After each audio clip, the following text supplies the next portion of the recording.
Good evening, council staff and everybody watching on the live streaming. Welcome to our first agenda forum for 2021.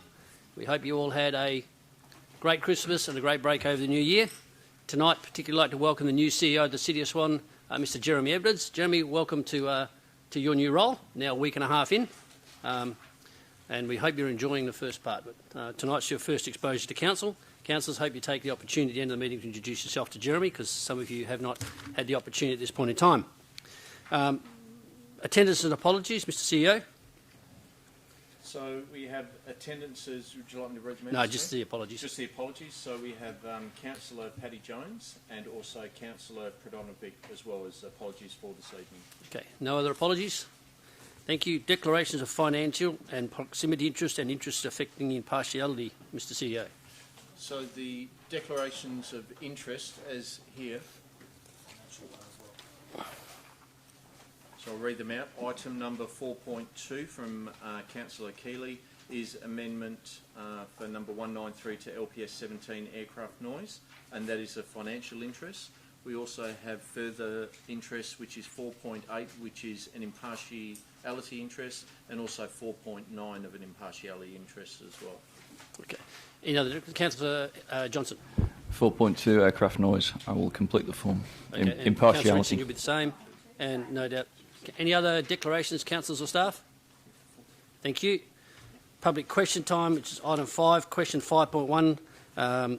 Questions which are taken on notice, or which notice has been given relating to the agenda, there are nil.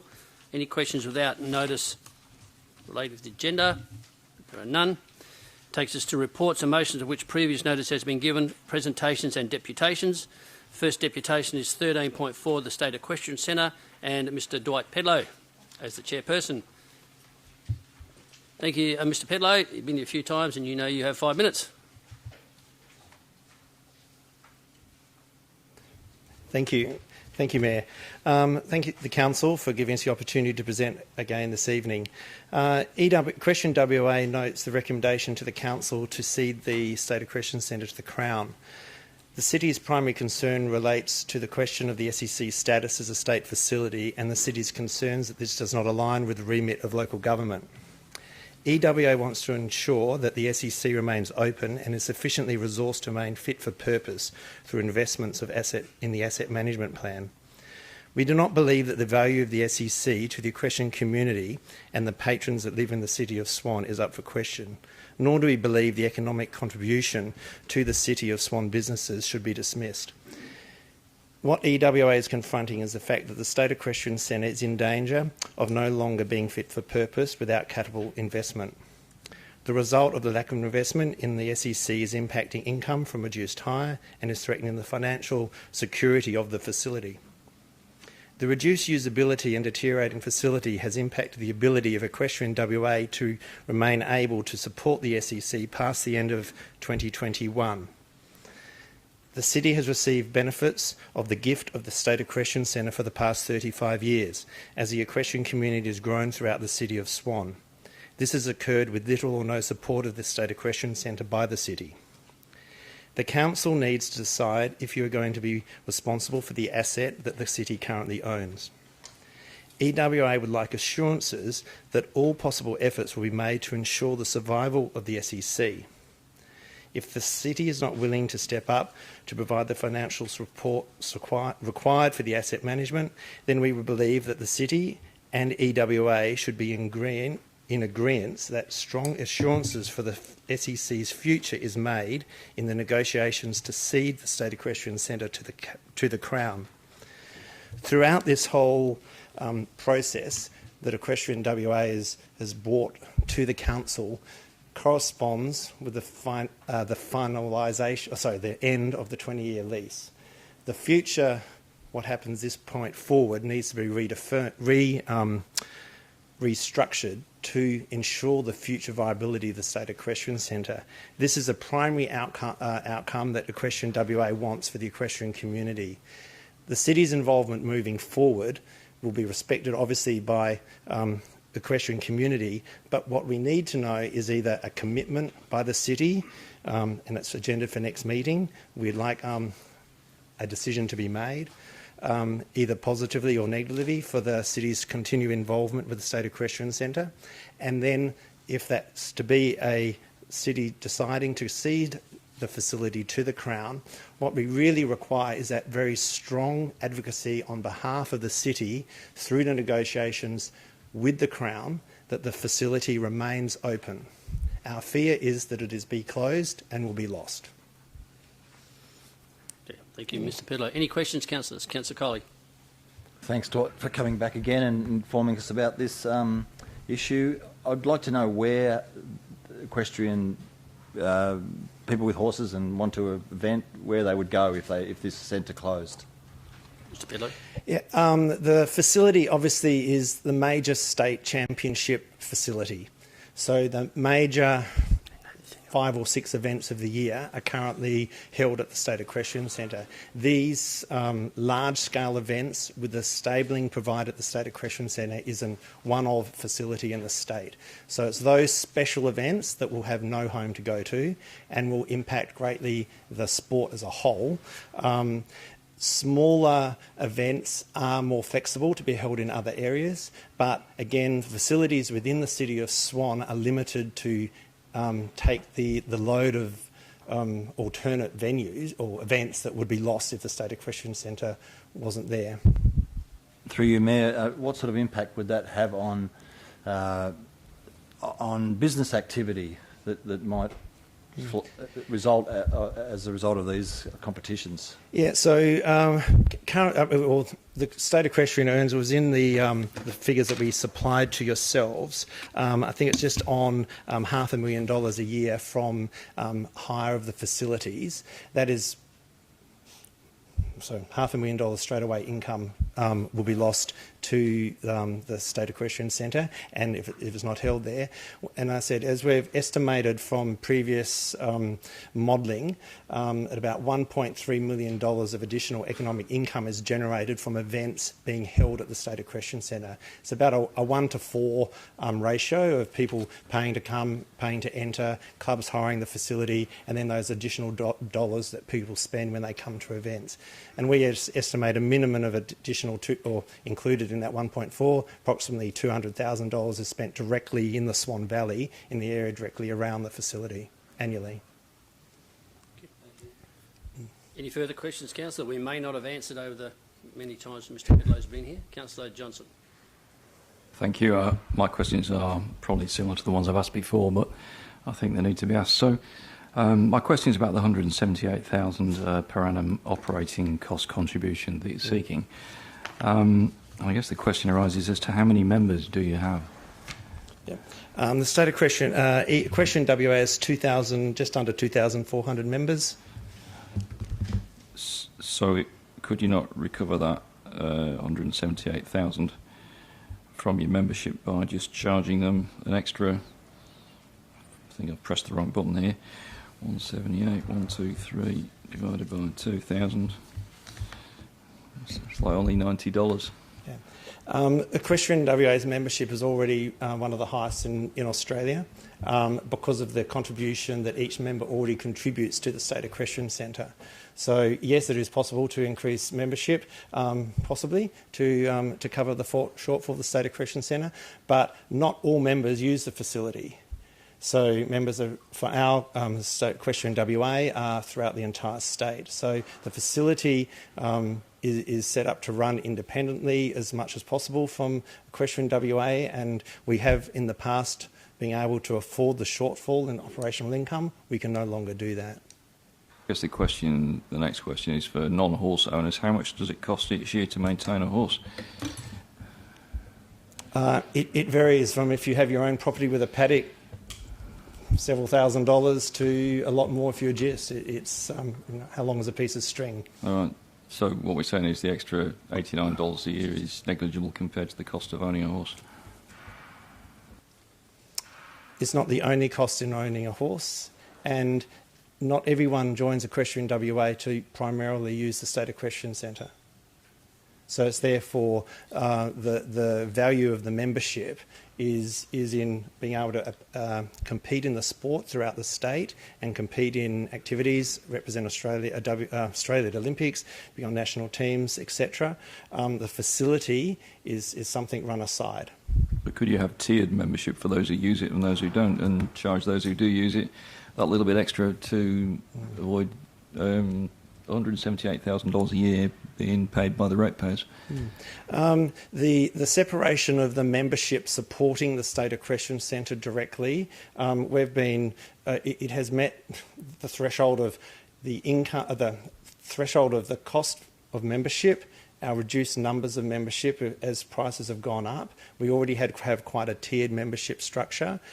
Members get discount for hiring the State Equestrian Centre on a casual basis, as do our affiliated clubs get discounts for hiring the State Equestrian Centre. Non-affiliated bodies are paid more. We're already at the maximum economic or price point for participation and hire. We believe we've hit those points. Thank you, Mr. Pedlow. More questions? Well, I think we're right. We've asked the same questions repeatedly.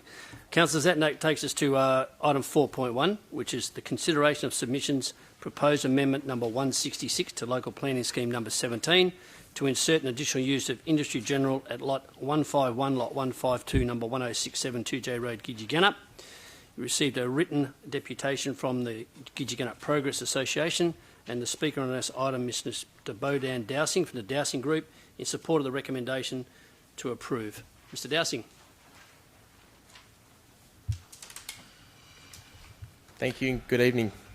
My name is Bodan Dowsing. I'm the Managing Director at Dowsing Group. I make this statement this evening in relation to the proposed amendment number 166 to local planning scheme number 17. Firstly, I would like to thank the Council for initiating the amendment and the City's officers for their professionalism throughout the course of the process. We are a second-generation family company that provides a range of civil infrastructure and road maintenance services mostly to Walga members. We employ about 80 people and 45% of our workforce is under 30 years of age. Through our work, we generate a reasonable amount of inert construction and demolition waste, primarily concrete from excavated footpath and curbing, and road materials such as profiled asphalt. Currently, this is sent to third parties for processing or landfill at significant cost. This is less than ideal from both a financial and environmental perspective, and we can do better. A number of years ago, we conducted a metro-wide search for potentially suitable land to develop a construction and demolition waste facility. Taking into account site and location attributes, proximity to source material, vehicle access and workforce availability. We secured this former site from Boral for this purpose and initiated the scheme amendment process to allow the processing of concrete waste so that it can be renewed and reused in new concrete, road base and recycled fill for construction projects. Throughout the amendment process, we have relied upon the advice of our expert consultants.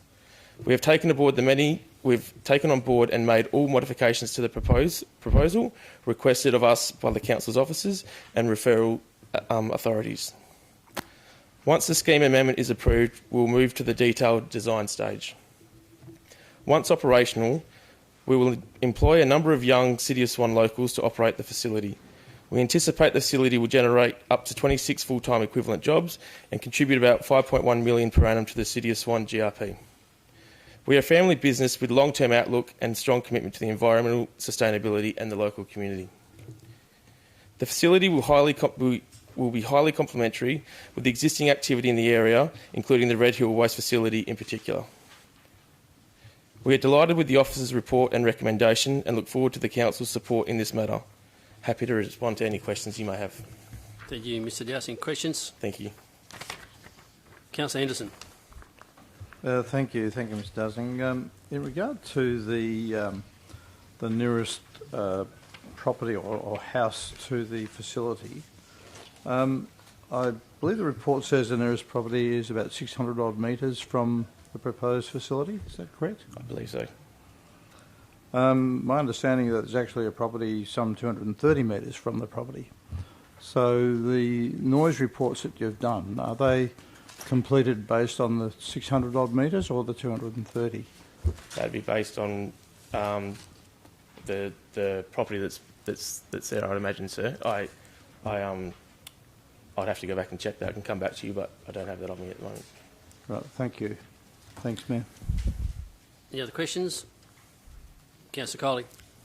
Thank you, Mayor. Just interested in setbacks from of operations from neighbouring properties. What sort of distances are we looking at? And in particular, the main road, 2J Road, are you looking for any setback off the road as well, so that we still have a treed vegetation Absolutely, area? yeah, that's the intention. You know, the amendment is only on partial amount of the block. We're not getting the scheme to change on the whole amount of the block.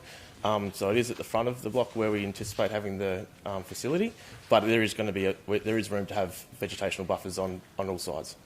And just to further on from Councillor Henderson's question, the distances, separation distances, is that from the operations of the what you're planning to do, or is it from the boundary that the assessment has been done on? I imagine it would be from where we intend to have the operations. Okay, thank you. But I can't confirm that either. Okay. Councillor Catalano. Thank you. I've got a couple of questions. Why did your company, why did they choose basically a block that's pretty much in the middle of sort of forested area, as opposed to an industrial site? The current zoning for resource, we looked around for some time. Unfortunately, with the way that Perth Metro, the sprawl is occurring, and what was happening across the road at Red Hill, we thought the site was made sense for us at the time. Okay, and I was looking at the amount of land that you've got there in that hatched area that you want to clear, the amount of bushland that you want to clear. Is that actually going to be what's your plans for that bit of bushland adjacent to that Borrell pit? Any clearing that would occur would happen under the DA approval, which happened after this has occurred. So at this stage, I can't confirm how much little or how much we're going to do.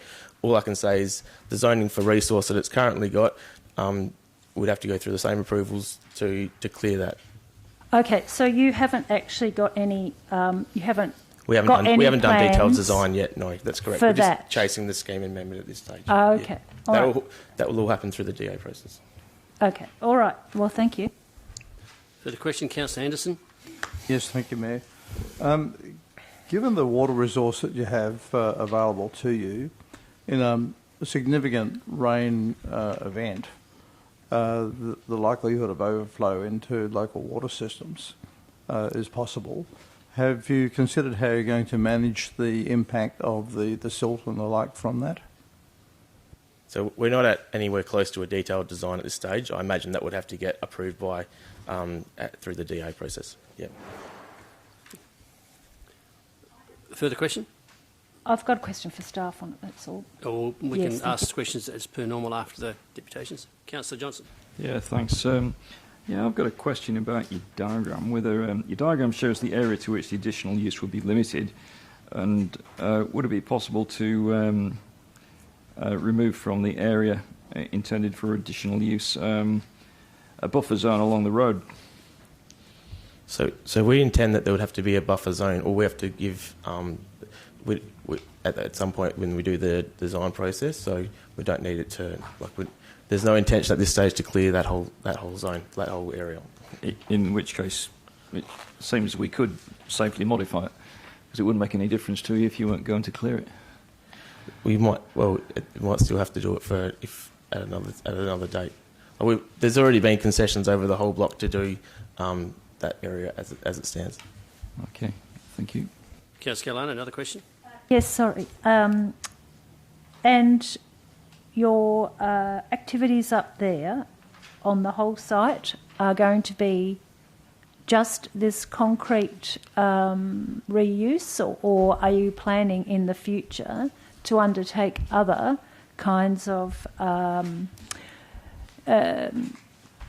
activities, any other kind of disposal, like make it turn it into a sort of tip or anything like that? No, definitely not. No. So what other activities are you thinking of for this site? What's been proposed and what we're looking for in the scheme amendment. Yeah. The additional use. Yeah. Councillor Henderson. Thank you. Last one. I've seen two maps and detailed plans for the placement of the proposed building, and they actually indicate a building in two different places. Have you actually settled on the final placement yet? No, so we haven't. No. Okay, thank you. Anything further? Thank you, Mr Dowsing. Thank you very much for your time. Councillors, now that brings us to 4.3, which is the proposed amendment to the Hazelmere Enterprise Area Precinct 9A, local structural plan for various lots in Adelaide Street, Talbot Road, Midland Road, Hazelmere. And we've received a written deputation from Mr Stephen Bratt.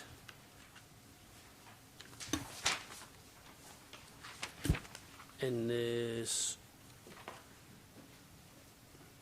no in-persons on this one. Megan, is that correct? Okay. Now we move to item 4.5, which is to amend aspects of the development approval for the tourist facility, cabin/chalet, cafe, reception centre and agriculture intensive use at lot 50, number 8990 Western Road, Henley Brook. First speaker on this one is Mr Kevin Osborne on behalf of the applicants and the owners in support of the recommendation. Mr Osborne. Thank you. Good evening, Mayor, councillors. Yes, my name's Kevin Osborne. I'm Operations Manager for family-run Albion-on-Swan and also co-owner of the new Cafe Little Albion. I'll point you to some of the key amendments which may have caught your eye. So, yeah, increased reception centre events per annum from 20 to 60, increased guest numbers from 99 to 150, and the hours of operation Monday to Sunday, 9 a.m. to 12:30 a.m. However, all functions will cease by midnight, half an hour buffer to allow for clear-up. And also the Rural Shed, which is an association with agricultural and viticulture intensive land use. It's in your notes, but it went to the June Swan Valley Planning Committee, 8th of June 2020. They resolved to recommend the amendments in accordance with the Swan Valley Planning Act. This was followed by the Department of Biodiversity, Conservation and Attractions, who recommended the amendments on the 1st of August 2020. Now, we've had some good back and forth with environmental health over the past 6 months, mainly due to the acoustic reporting. They've been very helpful in ensuring we're compliant, essentially. The main objective, of course, was any noise after 10 p.m. And the conclusion was actually to create a banquet hall, a soundproof banquet hall, whereby guests would be in there, particularly after the 10 p.m. cut-off. And we've actually, the acoustic report kind of lent towards double-locking airlock doors, which was agreed by City of Swan Environmental Health. And to be honest, I imagine a few of you have questions for Brian and myself, but I'd just like to commend, in fact, Jonathan Lenditch, who's one of the planning officers, statutory planning officers, his manager, Phil Russell. They've been fantastic over the last, what is now nearly 8 months, and also environmental health, just ensuring that we're fully compliant. It's been testing, but they've been wonderful, and a credit to your organisation. So, yeah, thank you. Thank you, Mr Osborne. Any questions, councillors, for Mr Osborne? Councillor Henderson. Yes, thank you. In particular, the 98 dB inside, there's a lot of noise, of course. So in terms of the dual door facility, is there an interlock to make sure that one's closed and one's open, and how are you handling that? Because 98 dB when you open that door is going to be awful loud. It's pretty loud, yeah, very loud. No, yeah, quite right. So first of all, the actual window double glazing that we've been kind of consulted through by Eco Acoustics in the acoustic report So yeah, double glazing, wall soundproofing. Some of the details we sent through to Ben Milne, Environmental Health Officer, the specifications are in your appendix. But in terms of the double doors, they're automatically operating. So like an airlock, essentially. So when one is open, the other is shut. And we'll implement that from 7 p.m. onwards. The restrictions will be from 10 p.m., but that will be in practice from 7 p.m. But after 10 p.m., guests will be inside. However, the modelling has been for up to 100 guests being outside after 10 p.m. and 50% of them talking, making noise, which we're compliant with based on the land use around us. Does that answer your question? Pretty well. That's really the key point I want to get to. Yeah. Is particularly on Sunday nights, people get pretty grumpy after 10 o'clock if Absolutely. it's noisy, and that was perhaps an area of concern that has been raised already with me. Yeah. So yeah, good. Monday to Sunday. So the Sunday after 10 noise issues, the management of it, or the curtailing of hours or whatever is something. Yeah. No. perhaps. Thanks, Councillor Henderson, for bringing that up. Actually, because it's one point that we've discussed, and although we do have a 7 days a week permit, if you like, or amendment. Let's say you book a family event on the Saturday, you will actually have the venue for 3 days. So there won't be an instance where we're going to have an event late at night on a Friday, a Saturday and a Sunday. Most events, I imagine, will be booked on a Saturday, and therefore there won't be an event on the Sunday. So Sunday evening noise will be a rarity, maybe never happen, but it just gives us the flexibility to offer, I imagine, lower key events on a Sunday, but yeah. The likelihood is most of the events would be on a Saturday. Any further questions, Mr Osborne? Thank you, Mr Osborne. Oh. Okay, Councillor Catalano. Thank you. So when you say the 3 days, Yes. so what happens if someone books the space for a 3-day event? Is that likely to happen? No. Not the same user for the 3 days? No. Okay. And that would kind of be moving towards a kind of festival or... maybe even a sort of a wedding, a big wedding that goes on for the 3 days. Lots of different Indian style wedding. There's lots of different cultural weddings that can be like that. Yeah. And I guess our focus isn't weddings. We're Right. my fiance and I, we run a small cafe at the front of it, and Okay. and it's more that we've got a beautiful vineyard and wonderful neighbours. There's a small garden centre next door. So to kind of, I'm slightly digressing, but to give the bigger picture, it's not going to be one big wedding venue. It's excellent. going to be more integrated with All right. And our just agricultural activities. Thanks for that. And just one other final question. So how far are your closest neighbours in terms of residential? So our closest neighbour is actually a business. They're the Swan No, Valley. but the residential. So the residential interested is north east, and is it 400 metres, Brian? Yeah. in. Sorry? I'll answer some of the technical questions. Oh, will you? Yeah. Okay. So the All right. closest Oh, well, you could residential just... is 400 metres to the northeast. Yeah. Yeah. Well, you're up next, Mr Jones, anyway. So, So yeah. Okay. I'll let. Okay. Yeah. Thank you. okay. Next speaker is Mr Brian Jones, who's also the owner. Thank you, Mr Jones. You've got 5 minutes, and you've seen some of the technical questions. You can deal with them. Yeah, good afternoon, Mayor, councillors and council officers. I'm one of the co-owners, not the only one. I'll just bring this a bit higher so I can talk a bit easier. Now, the question that you asked there, it's the 68 metres to the house on the south of our property. In between that, there's a pool, there's a cafe, there's pumps and all sorts of things. 68 metres 68 to somebody metres. else's house? Yes. Okay, good. Yeah. Carry on, Mr Jones. Rightio. Whatever you get. Well, Kevin said most of the stuff there. Like I said, it's a it's a family-run business, and it's this is only an amendment, of course, to the original, I think, 2008-2017 plan approval that we put in there. So virtually, we're just doing agricultural. We want to start the wedding areas again and start those going and conform with the council and all the bylaws with the noise, which that's the idea of the dance room going in. better traffic road up the front to get to cover the more numbers from 99 to 150 people. And that there's slightly a few changes on the chalets, but it's only a few metres here and there, just so particular chalet one's just moving down a little bit, so we've got a bit more room where the bore is, so we can put a filter in there. We propose to keep the vineyard naturally. It's an important part of our whole process of this, this application and going forward. And like a lot of people, there's a few people in here that actually have vines, and there's not a lot of profit in it on vines only, so we have to sustain some of the income from other avenues, and that's why we're doing, what we're doing there. So I'd like to say thank you. Any questions, please, in technical stuff? I can answer most of them, I think. Thank you, Mr Jones. Councillor Richardson, you said you got a question? Mr Brown, the proposed shed that's going to be on the site, the rural shed, is that for agricultural equipment, or would that be used possibly for outdoor events, or...?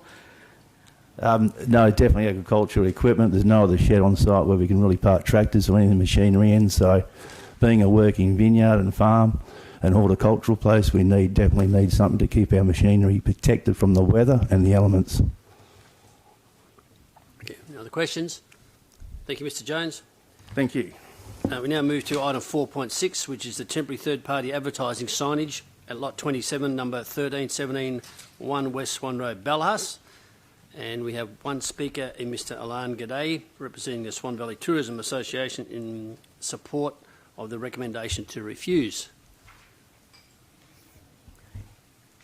Mr G'day. Thank you. 5 minutes.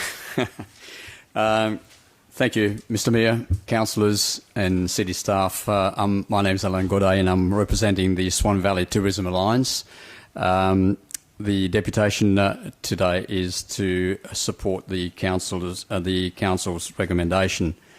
The Swan Valley, the SVTA is strongly opposed to this development application. The SVTA wrote to the CEO on October the 29th, 2020, advising that this sign, along with a second sign located at 1246 Great Northern Highway, had been erected sometimes before October the 20th, 2020. Following this advice, Satley or their agents have now erected a third sign in December 2020, this time within a road reserve at the intersection of Great Northern Highway and West Swan Road.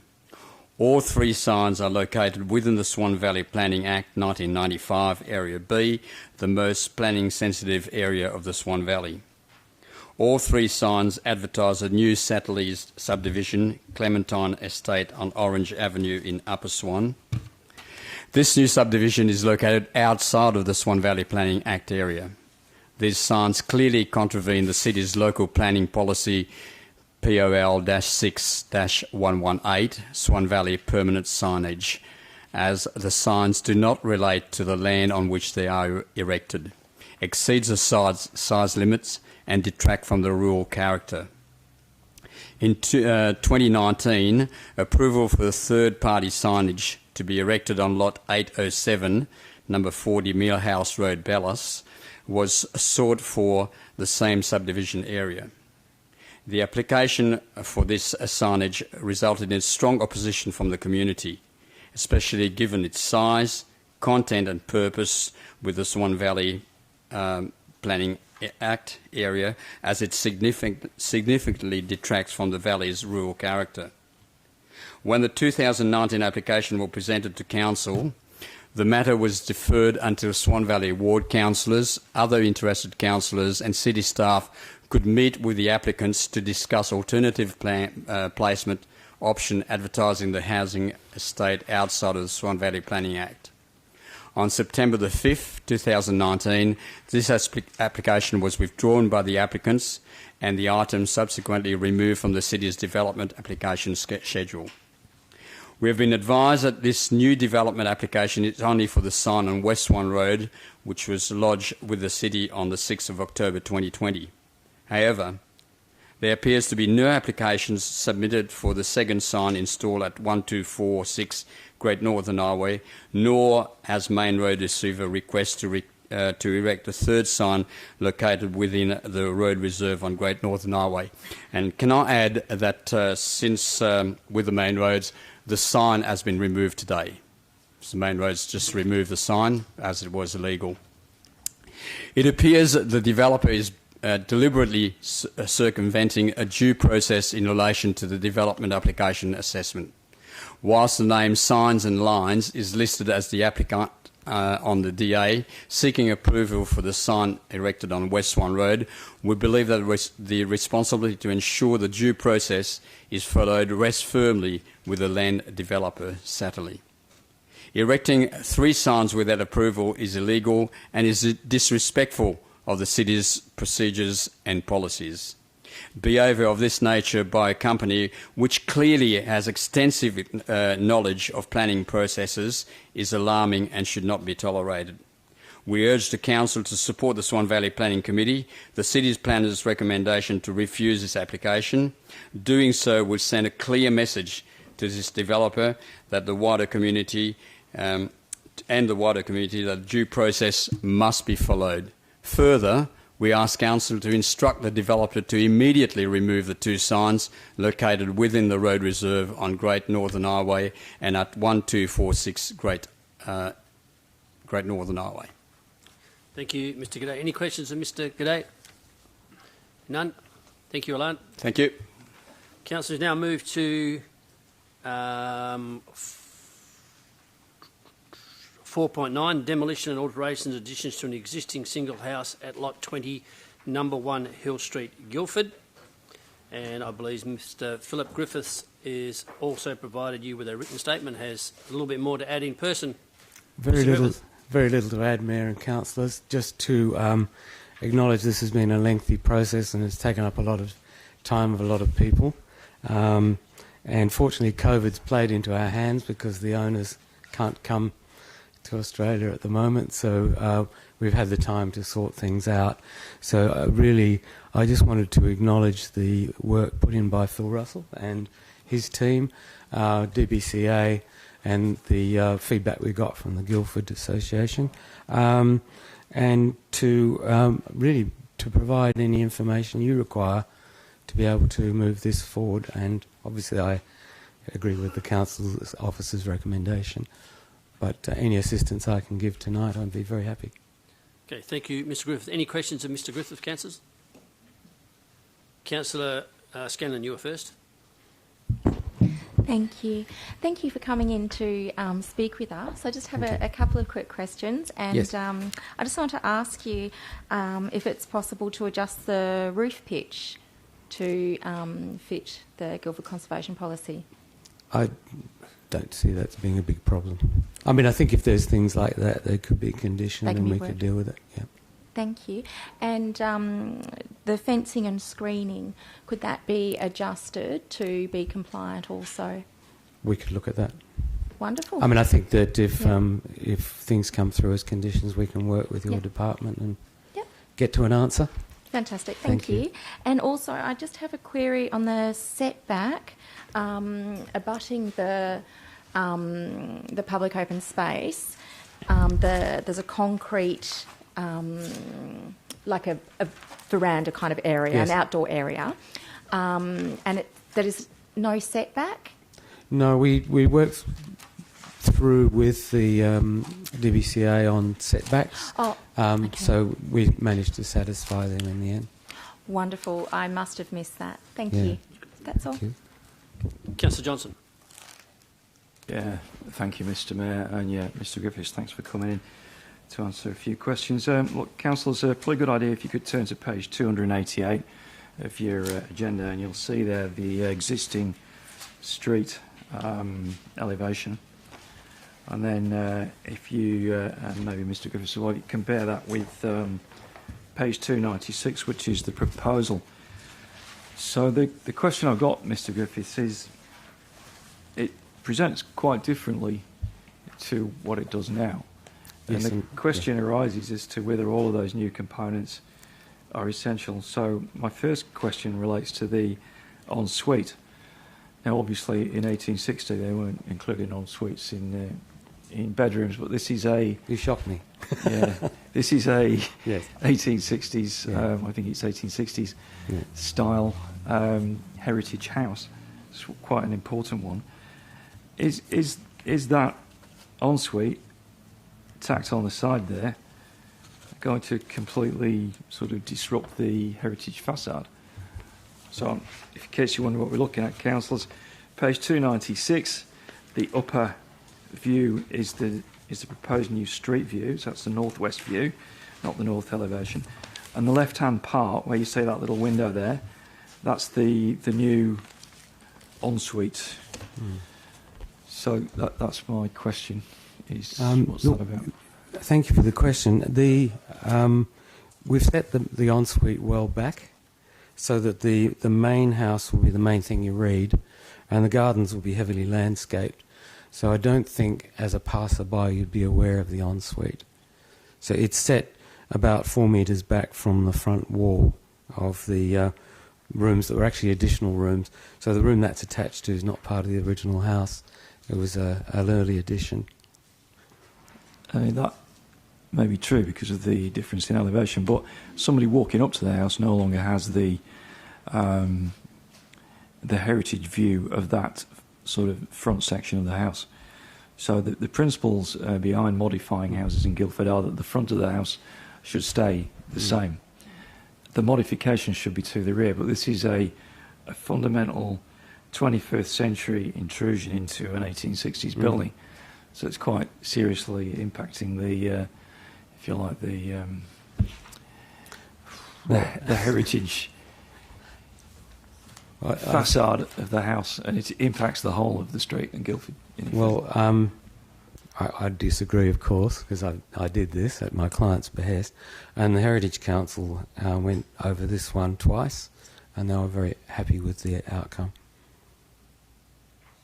The question is, would your client be prepared to accept this design, but without the ensuite? Because then we would retain the heritage view of the house, because that front facade and the side where the new ensuite is actually the most important facade from a heritage viewpoint of that house. The rest of the house you're modifying, but if we were going to compromise at some point, would that be a place where your client would be prepared to compromise? Look, I couldn't speak on behalf of them. I've never met them. I never see them.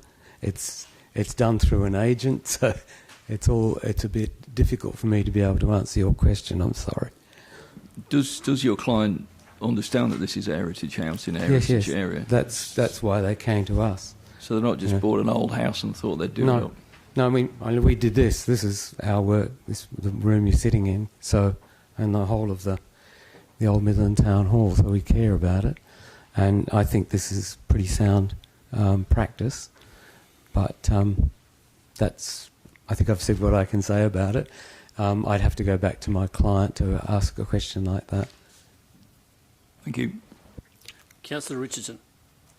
Oh, thank you. I just have a question regarding the solar panels. Yes. The proposed plan for the solar panels, that's been submitted to the Heritage Council as well? Yes. Yeah, they've seen what you're looking at. Right. And what did you have to provide to them for those to be applied to that side of the house? The Heritage Council accept that modern technology is a necessary evil, and they're not opposed to solar panels at all. Okay. Did you need to provide a Photoshop of an artist's impression of your solar panels? No, we didn't. Okay. What the Heritage Council saw was what you've got in front of you. Okay. Councillor Coley.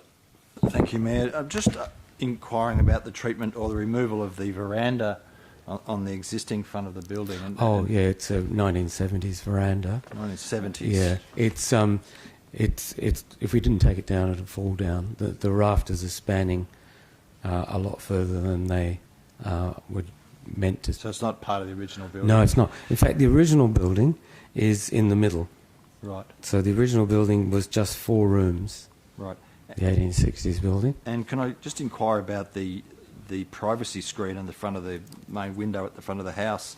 It looks like lattice work, but it's clearly a permanent screen. Is that correct? It'll be a lattice. We'll grow something over it to just to give privacy to So that window. Is it metal or Haven't decided yet. Haven't decided yet. I think, like many things, we haven't resolved everything. If we get an approval to do something, we'll spend time making it right. And you'd be prepared, as you mentioned earlier, to look at modifications such as roof pitch, where We can have a look at that. We've got to resolve a lot of things before we build anything, so a lot of things are possible. Councillor Catalano. The chimneys, are they then part of the original 4 buildings, or were they a later? All the chimneys are part of the original. Okay. Yes. Yeah. Okay. Yeah, they are. Any further questions of Mr Griffiths? Thank you, Mr Griffiths. Thank you, Mayor, councillors. Thank you very much. Can we now move to item 4.10, which is fencing of lot 145, number 102, Lakeview Drive, Gidgee-Gannup.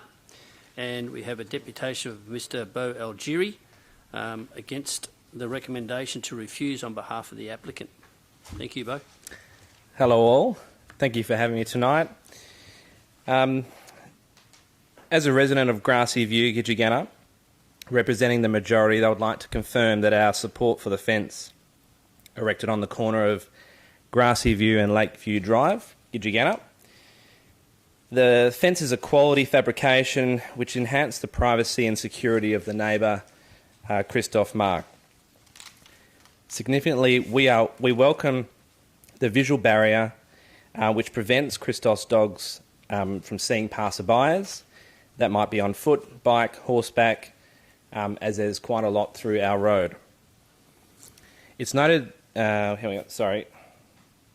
go down to my next point. It's noted that the boundary fence is not a precedent for the suburb, with similar colour-bond steel fences erected at properties on the intersection of 2J Road and Roland Road, and also another on Octillo Road and Roland Road, Gidgee-Gannup. To the best of our knowledge, there were a few, if any, objections when the council sought out feedback on the fence via the last mail out for last year. The letter was intended this letter was intended for further confirmation and support of our fence, of Christoph's fence. Sorry, we request that the council consider the opinions of the majority of the neighbours, as I've got all of neighbours except one that have signed a form that they're happy with the fence and are satisfied with what the fence is there for. Seems a little bit insignificant to what else I've heard tonight, but that's what we have. You have any questions? Okay. Any questions, Mr Algiri? Councillor Henderson. Thank you. Thank you both for coming in. One of the things I noticed about the fence and the distance to the road on Grassy View was that it was well cleared, and obviously that's going to limit any fire movement across that land. Over the time that you've seen been there, have you seen that that's been kept like that and it's well maintained, and we're able to say that that's effectively a good fire break? Yes, I can. So the verge on Grassy View is council land, obviously, and the council maintain it very well. There's no vegetation; it's mainly grass that grows there. So they have their biannually slasher come in and trim the grass, and it's also kept quite nice through Christoph's care as well from the outside. Can I just add to that, Rod? I'm previous captain 5 years of Gidgee-Gannup, West Gidgee-Gannup, and the fence is actually going to be quite helpful in stopping a fire in its tracks, as well as a lot of our fires start on verges. Any further questions, Mr Algiri? Councillor Coley. You've got it at, thank you, Mayor, you've got it at 1.5. Why didn't you go with a standard 1.8? What was the thinking on 1.5? Does it... Can I speak to Christoph for that? He was the one that obviously picked a lower fence, and the conversations that I've had, he didn't want it to be too high. Most fences around the area are about 1.2 or 1 metre, if you look at most rural fencing. So, No other questions? Thanks, Mr Algieri. all right. Appreciate your thank time. Councillors, now we move to item 4.11, which is the report on the 2019 or from the 2019 annual electors meeting from motion of petitions of number 12 Astroloma Place, Coongamaya, and we have a speaker in Miss Natalie Brown.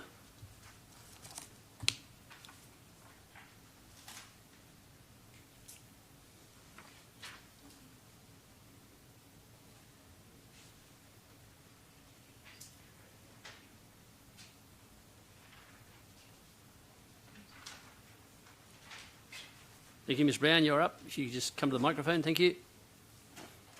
And you have 5 minutes. Well, thank you for giving me your time. I much appreciate it.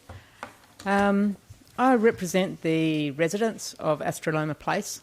So when this decision was made in 2013 to sell the bush block, which belonged to the council, as I understand it, we did put in a petition just last year with over 300 people, but during that time, in fact, about 2 days after we put in the petition, the block was bulldozed, so there's not much left there now. And now the subdivision has begun, and there's 5 blocks that are for sale at the front of that block. The issues that still concern immediate residents are the parking. I can see that there was a building application for one of the blocks, and I hit on the link, but I actually couldn't see what the proposal was for that. There's really no verge parking there at all. There's not much of a setback, and there's proposed to be 26 separate units or block, houses on that particular block. So there is a concern that as they're selling it block by block, and then people will be putting in their own applications for building permits, that there may only be space for one car park, and there isn't any space in the development at all. There's no green space. There's no additional parking for visitors. So one of the concerns of the community is, well, where are people going to park? It's sort of on this bend. There's really no verge parking. So, it's something that we would like you to stay aware of as the applications come through one by one. The other point would be we understand that the block was sold for $1.6 million, and that money should be put back into the immediate area. Obviously, what we would have liked would to have had some of the bush reserve preserved, even if a portion of it was going to be sold. But now that there is some funding there, we just hope that there will be some community engagement about how that is going to be spent.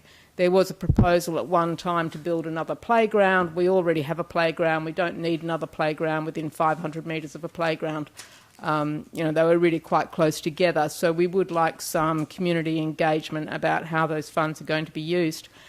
I guess just in general, I would like to comment that when these sorts of properties come up and the council has control of them, they are really a unique opportunity to do something for the community that reflects community values. And I did feel that this decision in 2013 was not in line with community values. And I understand that many of you that are now serving on the council weren't serving at that time. But it was a beautiful block. It had large mallees. It was habitat for the black cockatoo. We also had some really unique lizards and bandicoots and wildlife living on that block.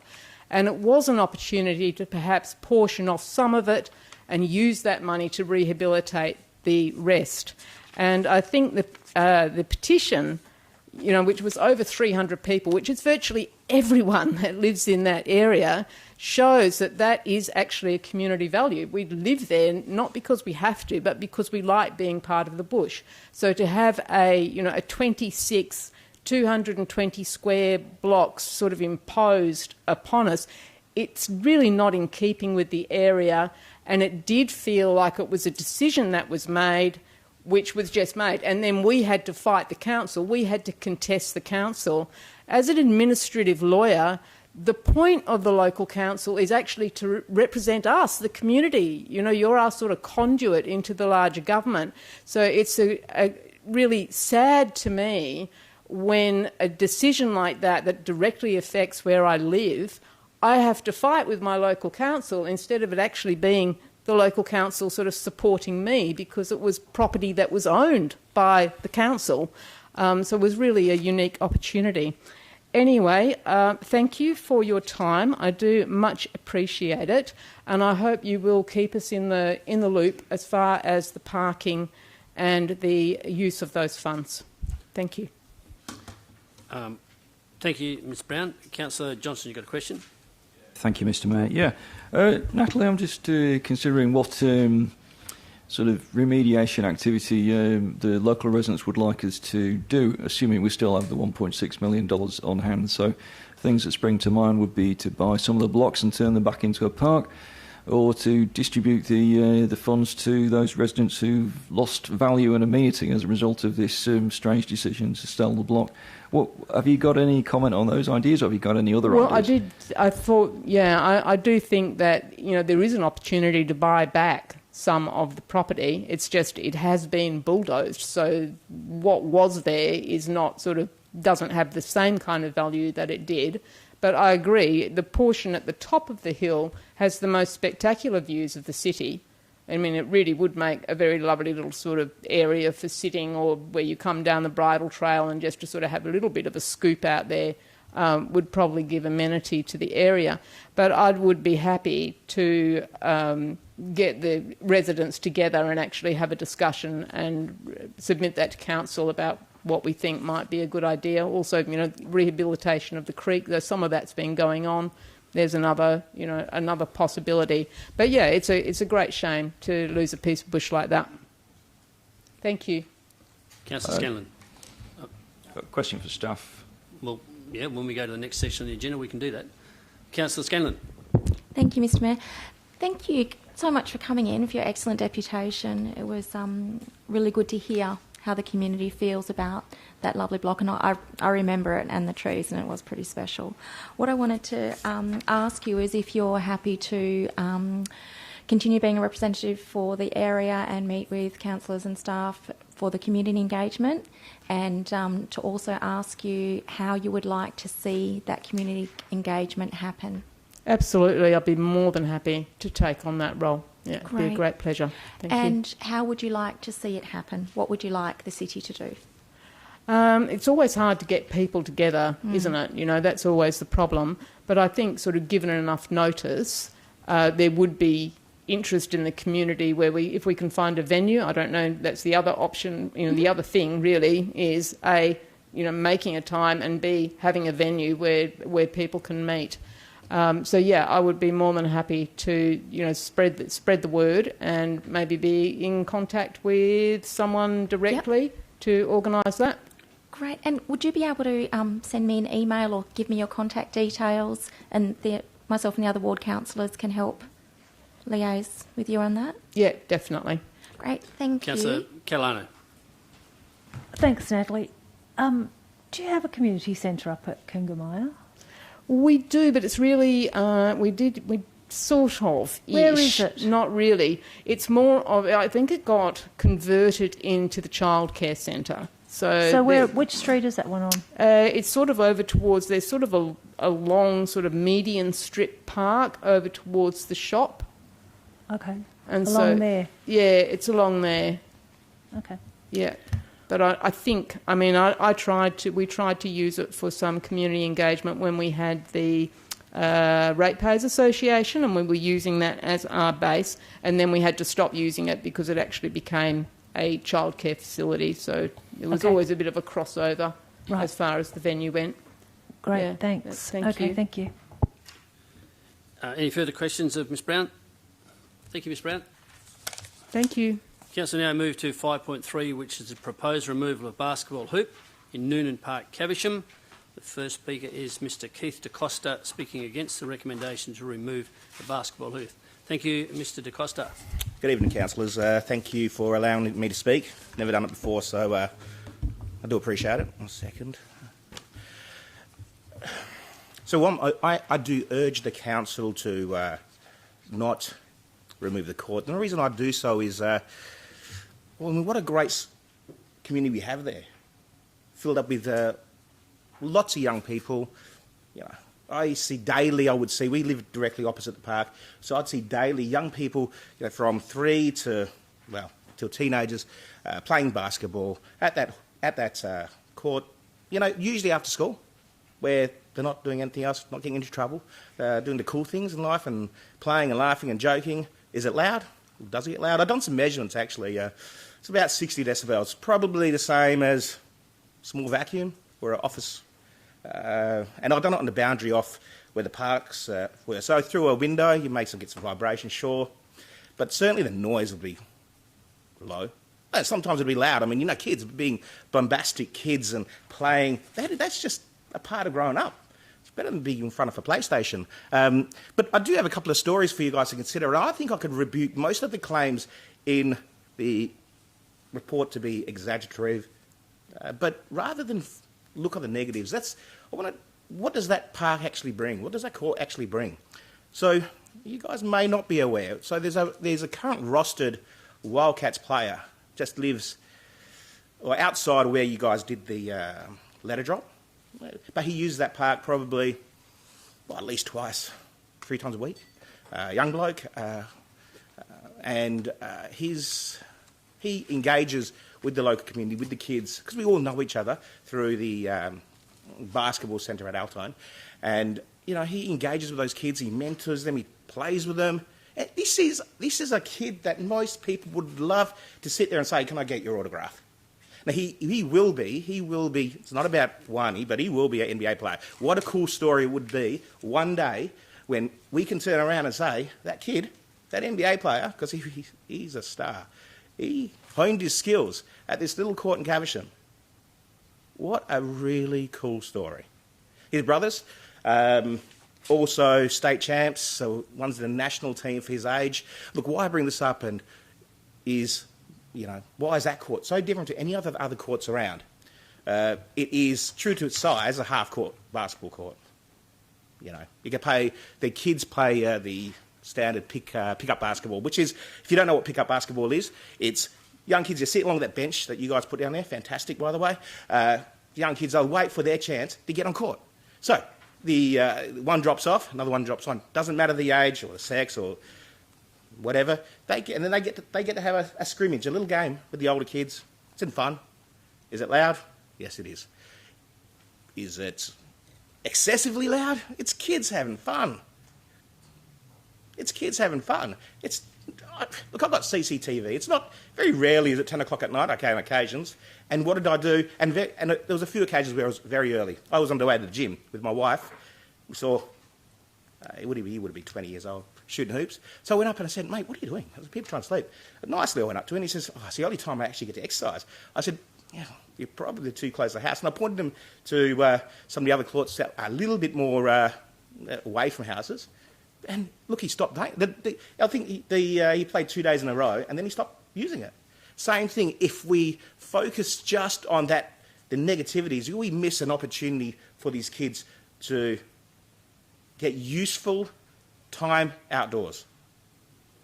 Look, I don't represent any particular person in our area, except I know a lot of them. I know the basketball, spent a lot of time at Altone. We bought that property in particular. Before we built, we knew it was going basketball court. In fact, I know one of the claims is the people didn't know. But I mean, I got this when I started to build, and it clearly shows that it's a half-court, in fact it states, half-court basketball court. Look, when you buy an investment, and you guys are all businessmen, you do your due diligence, as well. I mean, I bought knowing there was planes in the area. I bought knowing there's a basketball court. I bought knowing there'll be kids. Oh, there's one story I want to say. Sorry, guys, I know I probably used up my time. There's one story. Every afternoon, a brother and sister. Brother's playing basketball. The sister has a friend, and they scooter around the park on and on and on and on every single day. It is so fantastic. And I wish you can't take photos of kids because it's illegal, but I wish I could show you this sort of stuff. I honestly wish I could show you. Remove the court, you'll be removing smiles. It's pretty simple. I mean, it won't move the noise. Kids will just play on the grass and make noise, because that's what kids do. They'll play their music. Thank Kids you, dance, Mr. DaCosta. Your timing's perfect. Any questions of Mr. DaCosta? Councillor Richardson. When we read through the details of the complaints that were lodged, and give or take, obviously it's kids, and we certainly want to not, close something if we can avoid it. Is it the close-by residents that are complaining? So the residents that I know that are complaining are basically along that laneway, the Boxall laneway. Right. And unfortunately, we get frequently members of that particular stand outside and really do intimidate the kids. If you've got an adult staring at a kid, that's intimidation. And what do you want the kid to do? I mean, Is this older members that are irritated by the noise, or is it? Yeah, no, it's older members. Residents. Yeah, residents who live on land who stand outside their house and walk to the park, and they stand there and watch the kids and stare at the kids. Now, look, I told my son, I said, Levi, that happens. What you say is, and if anyone approaches you, say, this is my personal space, I'm not doing anything illegal, and then walk in and see Dad. I then approach the kids in the park, who I know very well as well, and I say, guys, if there's anything, I'm just across the road. I'm literally, you can see I'm there. You're the closest to the park? I'm basically on Costello Drive. Okay. And I said, look, I'm just walk to my house, knock on my door, work from home. I'll go out and I'll have a chat. I mean, as much as I don't mind, I like being here and seeing this awesome forum. This shouldn't be something for the council to deal with. You guys have got so much on your plate. So this 5 to 11 p.m. when it's impacting those particular It's not. I've got residents? CCTV. I recorded probably. It's usually about 8 o'clock. They disperse. Occasionally. 8 p.m. on a weeknight. PM, on a weeknight. Yep. 7:30, maybe 8 on a weeknight. It's with the sun. Sun's out. Kids will be out. And what about mornings? What's an average time in the morning? No, it's very, very rare. I said over the time I've been logging people twice, 3 times, and was by one gentleman. Okay. Weekends? Saturday and Sunday mornings would be about 7, 7:15. Nothing excessive. To about when? Half the time it's empty because people are shopping, families go out. So 7 p.m. to about 9 p.m. and then we'll pick up about 3 to about 5. Sundays will go to about 3 to about 7. Okay. My nephew was out there last night. He was out there till about 6:45. But shooting around. So thanks very much. No problems. Councillor Kiley. Thank you, Mayor. Keith, finally, good to put a face to a name. Absolutely. And thanks for your conversations over late last year. Thank you for listening. I think last time we spoke, I mentioned that would it be possible if you speak to some of the local kids to see what their thoughts are on the Caversham Valley Primary School basketball court being available? So I did so. And what sort of feedback did you get from them? So I spoke to them and I also spoke to their parents. Older ones, including my son, said, well, what a great idea, Dad. Younger ones with younger kids, sort of that 7th, they say, no, we want somewhere we don't have to cross a main road to get to, where I can walk outside and, have my son play around in the court, almost unsupervised. I mean, look, he's 13, but from about the age of about 9, he was out there unsupervised because it was a safe place to play. And it still remains a safe place to play. But that option, Keith, to go to, if we did close, would you think that's a good option if we close Noonan to only on the basis... For the older kids, sure, but for the younger kids who don't have anywhere else to go, so we're talking about the 10-year-olds, I mean, I wouldn't let my 13-year-old, and he's 13, I know I'm probably at 10 I wouldn't let him, go across down there. I think those courts are fantastic. We also spoke about having to book it. Now, kids won't book courts. They get the urge to play basketball, and they want to go out and play basketball. If we have to book a place, then I honestly don't know... that would work because, and that's just the honest truth. I think it's a great idea, but having to book the courts, kids play when they want to get when they get bored in the house. Yeah. Mayor, I'll foreshadow an alternative for this motion, but we'll work the details out later. But thank you, Keith. Thanks very much. I appreciate it. Any further questions, Councillor Carolano? Yes, thank you. The thing is, though, that there's, quite a lot of people that aren't happy about the basketball being played there, and so early in the morning and so late at night, and there's shift workers, and there are actually residences very close up to the... Sure. So the thing is, what I'm saying is, if the courts are relocated and the facility is basically opened up down at the Oval, the thing is, then you've got rid of that conflict, and you've basically got, you know, a space that doesn't have that associated kind You've of got a conflict. question for Mr. Yeah, and I was just Costa. saying, you know, don't you think that that's a consideration, a sort of strong consideration in this Thank you, case? Councillor. Yeah. I'll take that. I will take that as one. I would say, okay. So we got 17 responses back, 9 of which was positive, was for keeping it, and the rest was removing it. So I mean, we are in a democracy. That should just speak for itself. You know, you guys are agents of the people. You know, we've spoken. Secondly, I would say there's now 17 other houses in that area that didn't put their hand up and say, hey, there's a problem. Now, if they believe it was a problem, wouldn't they put their hand, are more likely to put their hand up and say, hey, there's a problem, we want it removed. People who don't speak out are generally okay. They are, now, if we're talking about noise, it's the old saying, it's the O.J. Simpson saying, you know, if the glove doesn't fit, you must acquit. Now, if you can't prove the noise, don't remove the pole. You know, they're rubbish. There's a reason for the rubbish not being put in the bin. I actually don't like using the bin because it's full of dog poo. So it smells.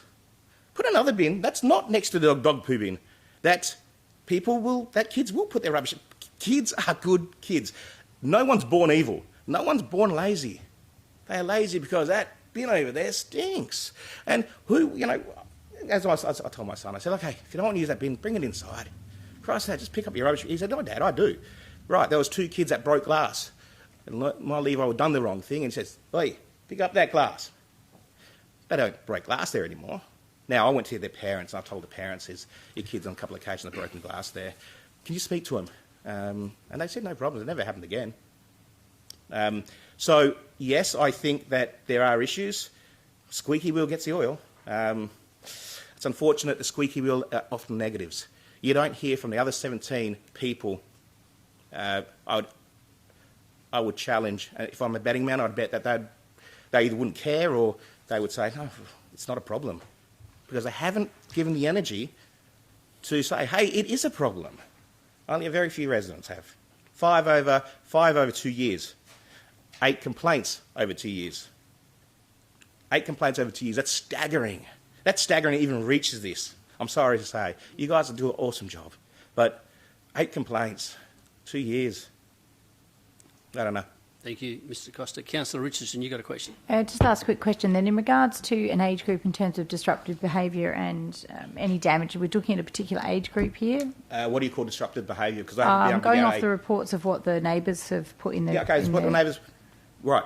Can you please... I've been at the house for 5 years. Yeah. I've got CCTV. There's not been one fight.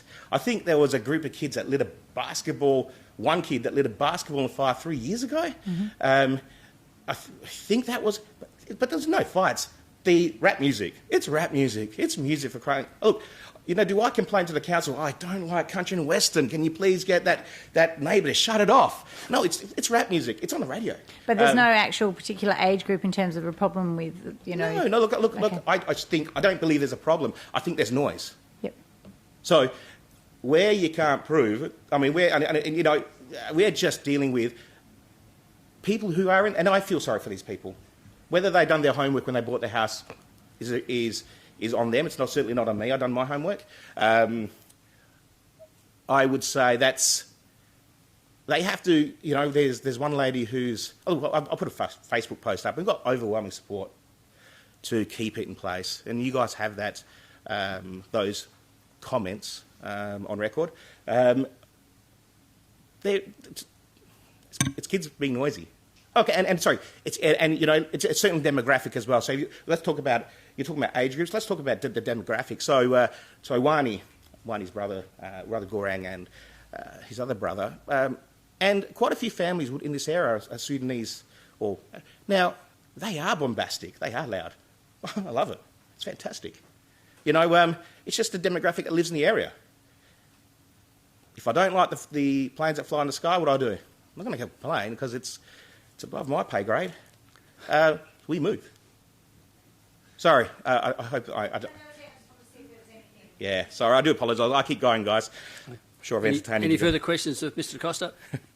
Councillor Parry, I think you had your hand up. Good question. What would, being a father and local resident, what would happen to the kids if they didn't have that local basketball court there? What do board kids do? That's when the fights will think. So board kids will do what happened to my house the other night. So I don't generally do this. I can't even believe I'm saying it. At 12:15, knock, knock. Oh, no one's there. Levi woke up. Dad, who's that? I said, well, I have no idea, because we've got a virtual trip switch along the drive. So someone trips that switch, or that virtual, it notifies me. Anyway, goes back to bed, knock, knock again. Looked up the cameras. Yeah, someone knocked, running, you know. Third time they'd done it, I chased them in my underwear. Because, I said, Jesus, what's going on? Just leave my house alone. That's what happens when kids get bored. Seriously.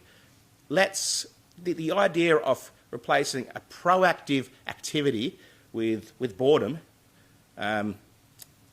staggers me that I'm here in front of you. I don't mind being in front of you. I think you guys are good people. You run the show extraordinarily well. But staggered I'm here. But that's okay. I don't mind. I'll do what I can. If I win, I win. If I don't, I don't. Another question, Councillor Perry. Do you believe most of those kids would actually look to play basketball at Altone Rec Centre and all those places as well? So those kids, so we talk about, there's some teams that train down there, again, because it's a proper half court. So you look at the other parks are different shaped and the 3.9 is not where it should be. This one's actually true to form. So that's why we get a team that trains down at, who plays in Altone. Now I've been coaching my sons for many years. I've had many discussions with Steve over the years. I'm definitely an advocate of basketball at Altone. It's a fantastic centre. Those kids that play in that court quite often not play at that's how I know them, you know, because I spend most of Saturday with them. And that's why, you know, I don't believe, if you ask any of the residents now, over this last week, 2 weeks, 3 weeks since we've been talking about it, there's not been too many instances by those kids being loud. So they don't, my son will bring his music out, he'll play it, and put it back, but it's not the same music. The other kids will they're not bringing their music out anymore, or they're not yelling anymore, or just not yelling. They're not being as loud as, because they want it to stay. I think training. How do you know? I mean, let's get everyone together, but all you will get is people that want it removed. So then all we've got is word of mouth through people like myself, my wife, our neighbours, to say, well, guys, you know, we want this facility to stay. You know, the backboard probably does need a bit of an upgrade. It's getting a bit warm, hence why you get the vibration on the backboard, a bit more noisier. But you know, it's word of mouth. Unfortunately, it's having that courage just to go to a kid and say, mate, it's okay. Use it. If you use it and use it properly, then you know there's not going to be any problems. Everyone wins. But I think removing it without giving us an opportunity to correct the behaviour, I think the opportunity to correct behaviour is massive, in my opinion. Well, I mean, I know it's, you know, yeah. Hope that answers your question. Any further questions of Mr. Costa? Thank you, Mr. Costa. You can come back and visit Guys, anytime. thank you so very much. I really appreciate it. Sorry for being so animated. Not an issue. It's good to see you passionate. Okay, councillors, that's all the deputations taken care of. We'll now go to presentations and questions of staff.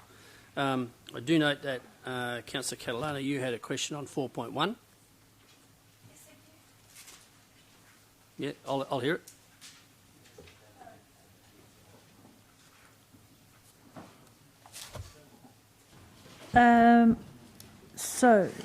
Question for, I suppose, Mr. Russell. Well, yeah, you asked me the question, Councillor, so that's the protocol. Oh, okay. So what I want to know is why the scheme amendment is coming before the design, given that there's so many unanswered questions about what they're actually going to use the facility for, where the building is going to be located, and how much of that bushland is going to be they're planning to basically knock over. Okay. Mr. Russell. Thank you, Mr. Mayor. Just bear with me, please.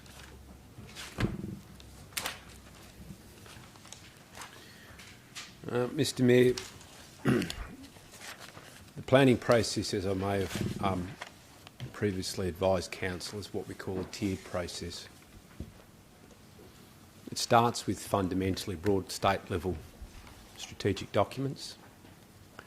It then transfers downwards in the hierarchy to local planning schemes and local planning policies. And then it transfers further down to subdivision and development applications. So what you have is the second tier of the process here in the scheme amendment. And what this amendment is about is the nature of the land use, not the built form development. And the nature of the land use is not uncertain, Mr Mayor, it's clearly articulated. The nature of the land use that's being sought through the amendment by way of an additional use that you wouldn't normally allow in this resource zone is a general industry, but it's a specific type of general industry.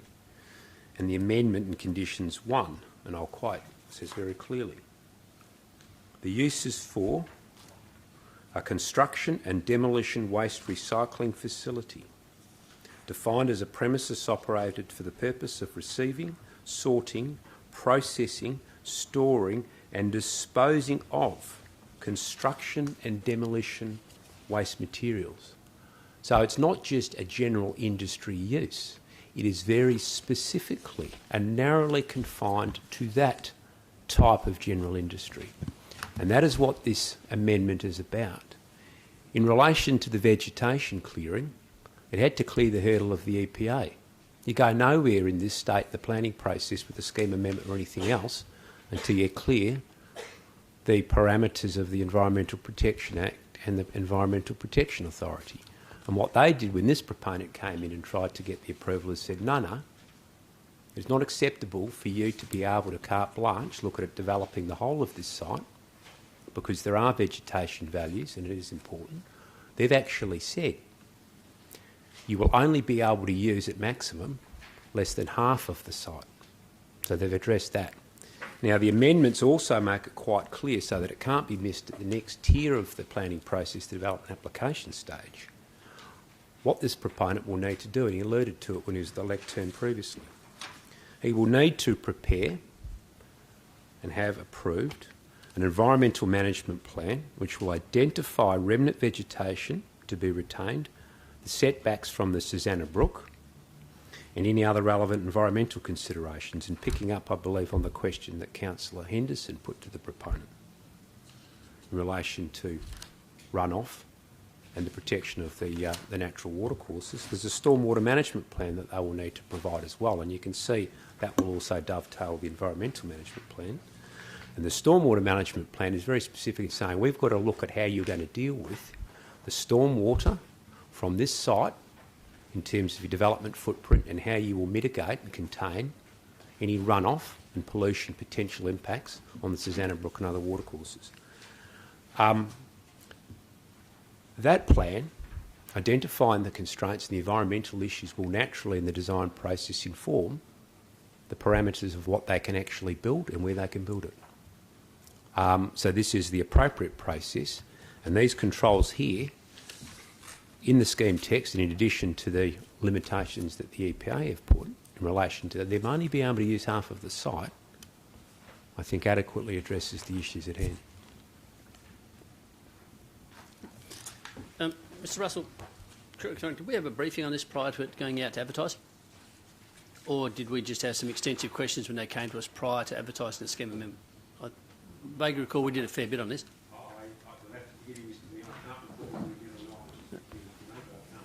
Okay, thank you. Okay. Councillor Lucas. Just on the same item while we've got Mr Russell at the podium, they also have to do a dust and noise management plan to make sure that the nearest resident on the landscape zone isn't affected, and a fire management plan?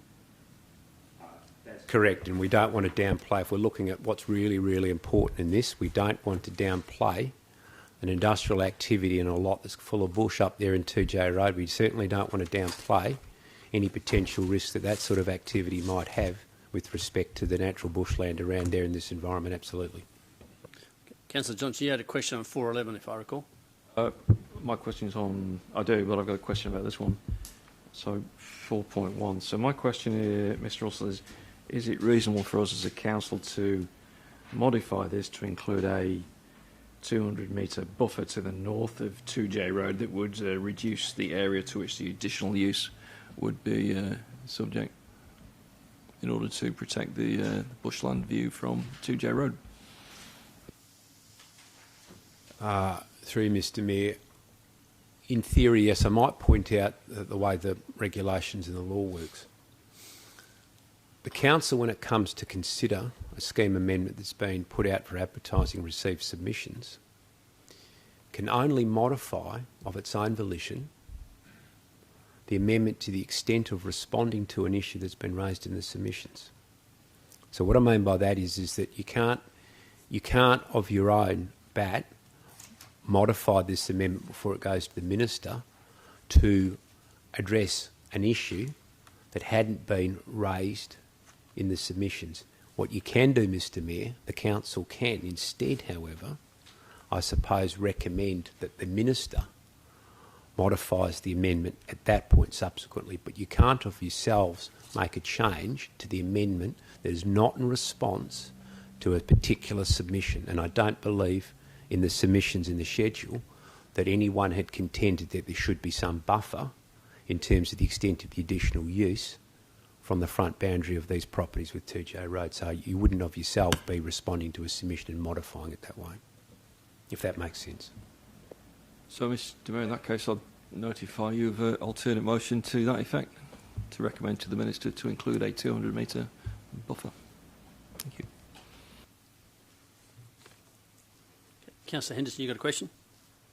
Yes, I'll be moving an alternate motion in regard to this one.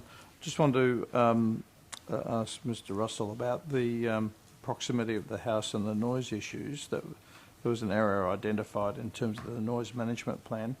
How is that going to be progressed in terms of them being able to comply, if you like, at the 230-metre level? Through Mr. Mayor, that's actually already been addressed. The schedule of submissions will note that the emission of the property 1157 was picked up. They submitted a revised noise management modelling exercise that picked up on that, and the response in the schedule to that submission indicates that that's been done and it's compliant. So that issue has been addressed. And was that by moving the shed further towards the, west? Because as I've said, there isn't actually a fixed position yet, and I've seen a couple of position maps for the building. Well, that's through Mr. Mayor. That's quite correct. What they would generally do around that is, we'll say, even at that distance in terms of the area, they will comply. But certainly, when we go back and look, it's worth pointing out, and I've raised this: the environmental management plan will also include the issue with respect to and the dust and noise management plan that they prepare. They will do that, and they will cite a building where they can achieve compliance with the noise regs. So all of these plan inputs will determine, as I indicated, the parameters of the built form and the placement of the built form to comply. So rest assured, yes, that issue will be addressed. They are able to achieve compliance, and assuredly they will, if this amendment goes ahead, if the Minister's supportive of it, that these instruments will ensure those issues of compliance with the noise regulations will be met. Councillor Johnson, is this on this one? Councillor Richardson? No. Councillor Johnson, do you want to ask a question on 411? I've got a question for 4.9 before 411, if I can. Well, you indicated earlier you had a question on 411. So. Well, I did. I do have. But, Okay. Well, I'll do 411 and then 4.9 if you like. Well, I'd like to point out that Phil is actually doing something on 4.9 when we get to that, so you can All take right. that. What's yours relate to, Councillor Richardson? Okay, righto. Phil, you can start. Well, you're not actually first up, so but if you want to deal with yours while you're at the podium, the items that you're dealing with. So you got 4.9 and pretty well 4.1 you've just about dealt with, I guess.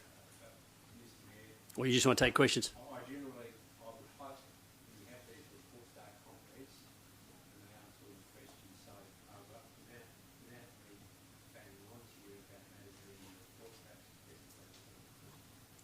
Okay. Councillor Johnson, you got one on 4.9? Thank you very much, Mr. Mayor. Yeah, my question relates to the form of proposed alternate motion. Mr. Russell, I'm thinking along the lines of an alternate motion that would delegate to the CEO to approve a revised plan for number 1 Hill Street, if a revised plan is submitted that has the north-east ensuite removed, adjoining bedroom 1, bedroom 2. Would that be a reasonable alternate motion?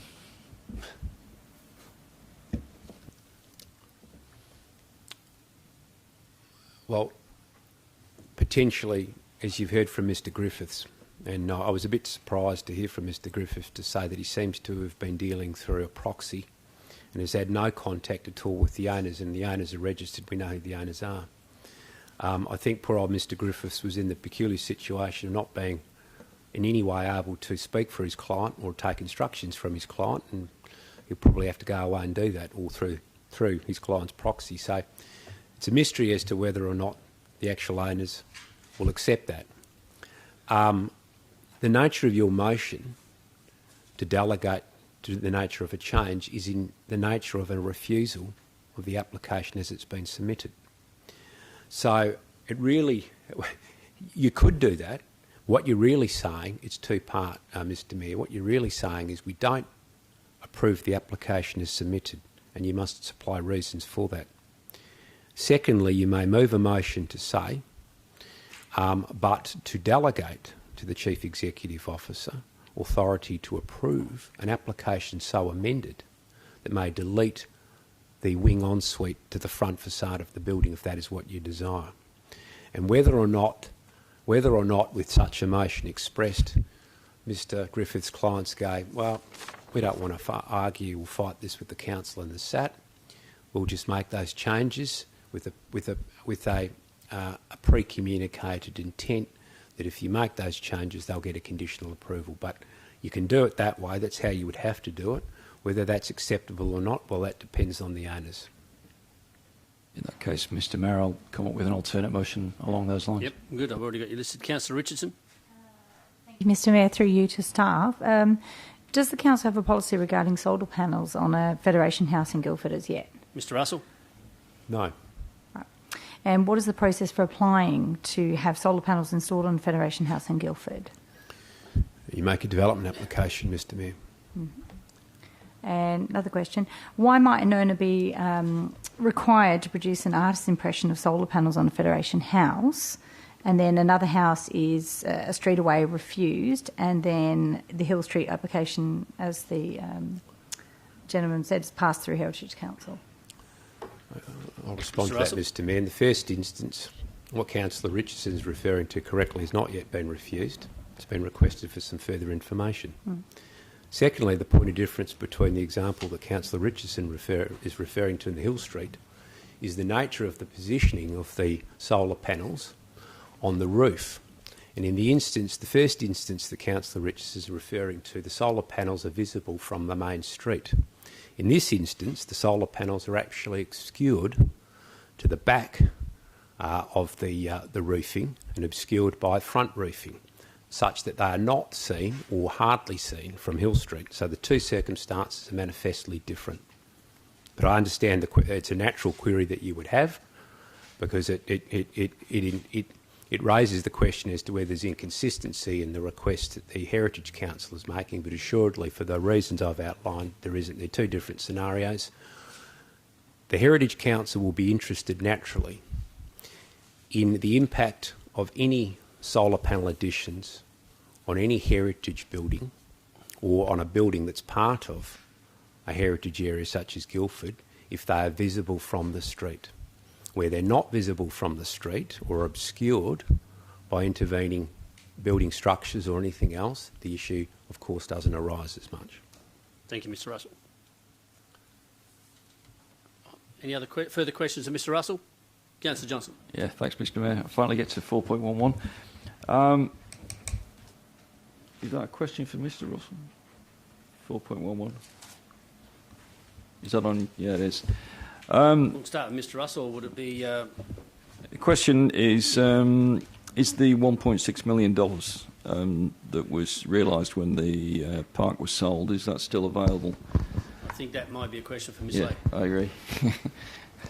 Thank you, Mr Mayor. Through you, it was $1.3 million that the property was sold for, and then we had to remove some sales commission and the net amount was put into the trust.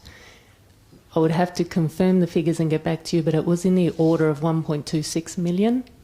There has been some expenditure on a bore replacement, and we will reconcile that trust account and provide you with the exact balance. So it would be reasonable then to hold a meeting with the sort of aggrieved residents and work out how to proceed with some kind of restoration, either of the land or providing with a community centre on the site. Through you, Mr Mayor, there are very tight constraints within the Planning and Development Act on what the funds can be spent on. They're related to beautification of public recreation spaces. I don't believe there's a requirement that you must consult with community, but that would be at Council's discretion. Now, Councillor Cole, did you have further questions? Yes, Mr. thank Russell? you, Mayor. It was to Mr Russell. It's just item 4.7, the patio at Radiant Loop Dayton. It's on page 239, councillors. If you could turn to that page. I'm just interested in the bulk and the height of the proposed patio, Mr Russell. Just, is there any reason given in your discussions with the applicant as to the need or the requirement for it to be so high or way above the actual existing building height? Possibly some 1.2 metres above the existing fascia or gutter height from the existing building? Through Mr Mayor, no, I'm not aware of the applicant providing any particular reasons why they want the patio to be at this height, no. Okay, I'll probably engage you. They'll probably foreshadow an alternative motion, Mayor. Thank you. To do? For 4.7 to, well, You must have some idea what you want to do with it. well, I wouldn't like to refuse it outright. I'd like to discuss possibly with the applicant an option to amend the...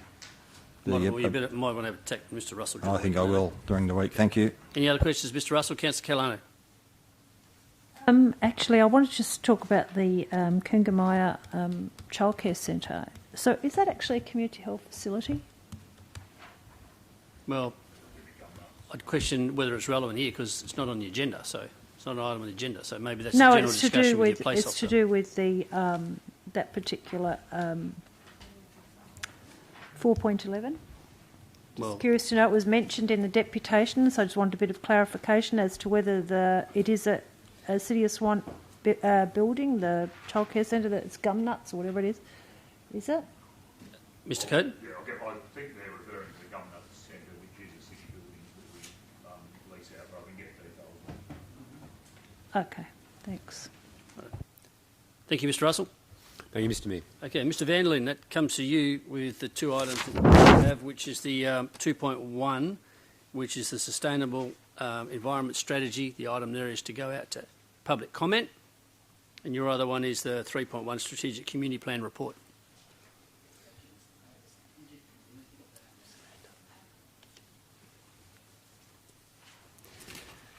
Thank you, Mr Mayor. With regards to item 2.1, the review of the Sustainable Environmental Strategy, the purpose of the report is to obtain Council's support to publicly advertise the strategy that has now been reviewed.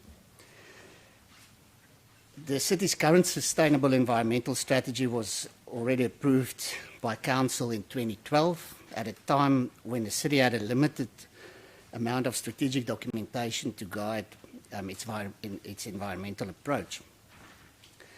The overall objective of the review has been to update the strategy to elaborate on the environmental objectives of the Strategic Community Plan and define a framework through which environmental activity is to be undertaken.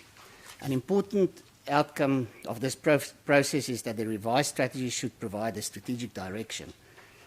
The intention is therefore that this strategy should detail the scope of work to be undertaken in each of the focus areas, and the implementable actions will be contained in various plans that sits under the strategy.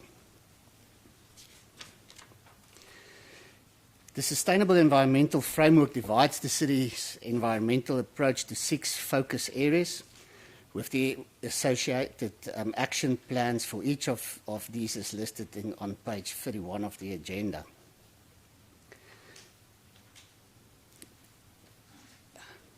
The five of these focus areas can be managed and progress through a process of development, adoption, implementation, and review of a plan as defined within the strategy. The exception to this approach is, however, the focus area of carbon reduction, which requires a new corporate energy plan to be developed. The focus areas is rapidly changing in policy and economic sense, and the city must retain agility in its response to this change. It is intended that the corporate energy plan will be developed and at an operational level with 5 annual projects derived from the plan to be reported to Council on an annual basis. This process is consistent with the current pledge process required as part of the city's involvement in the City Power Partnership Program. And when coupled with the city's developing energy monitoring capacity and capability, this approach will allow staff to maintain the required agility in our response in this rapidly changing policy area. So therefore, once we've advertised this strategy, it will come back to Council for adoption and modification. It's also potentially good to mention at this stage that during the advertising period, the city will then also have the ability and the opportunity to brief Council on the details of each of the focus areas and the actions within those focus areas. So at this stage, it's a review of the framework, how it's going to be approached, and to get support for that to go out to public, and the details sits in the plans that we can clarify with Council at a later stage. Thank Questions, councillors? Yes, Councillor Catalano. Bear in mind, councillors, this is only going out to public comment. Yeah, okay. So was this actually, this initiative, I know it's a long time ago that was started off, but was that through the state government? Was that some sort of state government initiated process, or was that initiated through, where did the whole thing sort of, whole idea come from? So initially, the strategy that was initially approved by Council was a strategy of Council. Obviously, the issue of sustainability is a broader issue that is addressed broadly at a state level. And in that regard, it's interesting that the state government, in fact, released their climate policy only in November last year. So it is a broader issue, but the city has been on the forefront at that stage in 2012 to do something about it. Okay, and you're actually very confident that this isn't, given that it was actually started off so long ago and that it was initiated by the city, that it isn't, in fact, out of step. I mean, I heard you just say about it rapidly changing, and it is rapidly changing, but that it is actually, not out of step with what's going on in national, international. That is the case. That's part of the reason why it was reviewed. But having said that, although it's been reviewed at this point, like on the carbon management specifically, it's really changing. The policy may change from a political perspective any time, and it's changing at regular intervals. So we need to be able to be agile in that regard to be able to adapt to it. For instance, out of the policy that state government approved in November, it is possible that funding may become available out of that policy approach. And if that happens, we need to adapt so that we make sure we make use of that opportunity to get some of that funding to bring forward certain of our plans. So I'm confident that the review is in line with government approach at this stage. Councillor Coley. Thank you, Mayor. Leon, should we just be following the government approach, or do you think where there's an opportunity here to take some sort of leadership on reducing our carbon footprint? Certainly there's an opportunity for the city to do certain specific things, to take leadership in that regard. Our local circumstances could be different in certain aspects compared to that of other areas or the state. So certainly there are things that we can progress separate from that, although in broad it will be aligned with the policy approach of government. I haven't had time to fully review the document, but I just find it very general in nature and direction orientated rather than action oriented. You talked about at an administrative level coming up with 5 approaches to reduce the carbon emissions. So you're wanting to deal with that, but you're not sure where we're going in that respect? So the purpose of mentioning that is, so for instance, the city at the moment is a member of the City Power Partnerships program, and through that process we've got to submit 5 pledges every year in relation to carbon management. So that is already happening. What we're saying is in the future, in a similar way, we will deal with carbon management in a broader context, but we will focus on 5 elements linked to that program and specifically report on that to council. So with carbon management, it's also, because it's changing so much, there's always the possibility, and Jim and I have discussed that there could be regular feedback to council on exactly what is happening. So rather than the issues related to carbon emissions changing so much, it's more the imperative to actually do something is becoming more and more apparent. Isn't that the case, rather than it's changing? Yes. But there's just more and more focus on we should be doing something, not only from the likes of David Attenborough and world bodies, but also from the broader community. We need to be doing something, and that's the view personally I share. Yeah. I want to foreshadow a change to this document to include something that could be more definite in what the approach we take. Is that something that we could possibly do before this comes back for approval? The basic structure of the document is to give that a higher level strategic guidance on what we should be doing, but in relation to carbon reduction, if you look on page 50 of the agenda, under informing plans there's specific things listed there that we're already doing. So it's not the detail, we are already doing things, and those details sits in plans and operational business plans of various business units.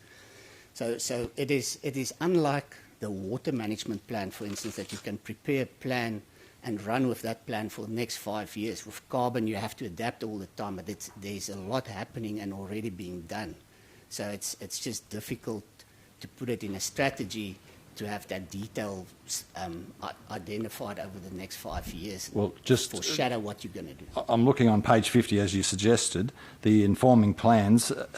I just want one last question, Mayor, is have we got any budget allocation, or is the allocation to actually implement any of these strategies or informing plans?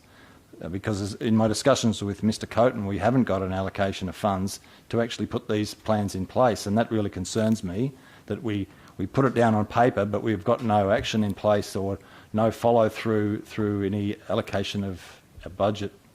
I think Mr Coaten's got an answer for that. Yeah, certainly through you, Mr Mayor. Apologies, Councillor Coley, if I did give you the impression that we didn't have money on the budget. What I was talking about was there wasn't money for the specific study that we discussed, but a lot of the actions are already underway and a part of normal operational business, and a lot of those things are already being done. We do have budgets for them. Any further questions, Leon? Councillor Johnson. Thank you, Mr Mayor. Leon, very good answers. I guess the question I've got is just I'm in agreement with the line of direction that Councillor Carley and Councillor Catalano are going in. I'm questioning whether this, particularly Section 5.3, Focus Area 3, carbon reduction, will not meet community expectations if we advertise it, and it will lead to a sort of large amounts of negative feedback.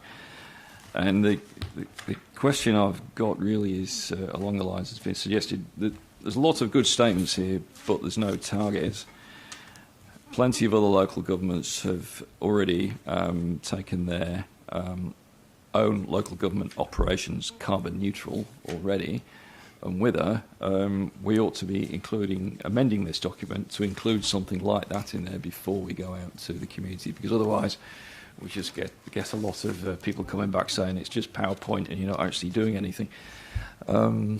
What would you say to that? Would it be better to defer it by 2 months and update it to include some specific targets? Mr. Mayor, to answer that question, in regards to the city's ability to measure its carbon footprint, we've recently started to implement a software program called Agility, whereby the data is captured more accurately. So in that program, we've got data for the last year captured now. So we're preparing and getting better at producing our data so that we can work towards targets.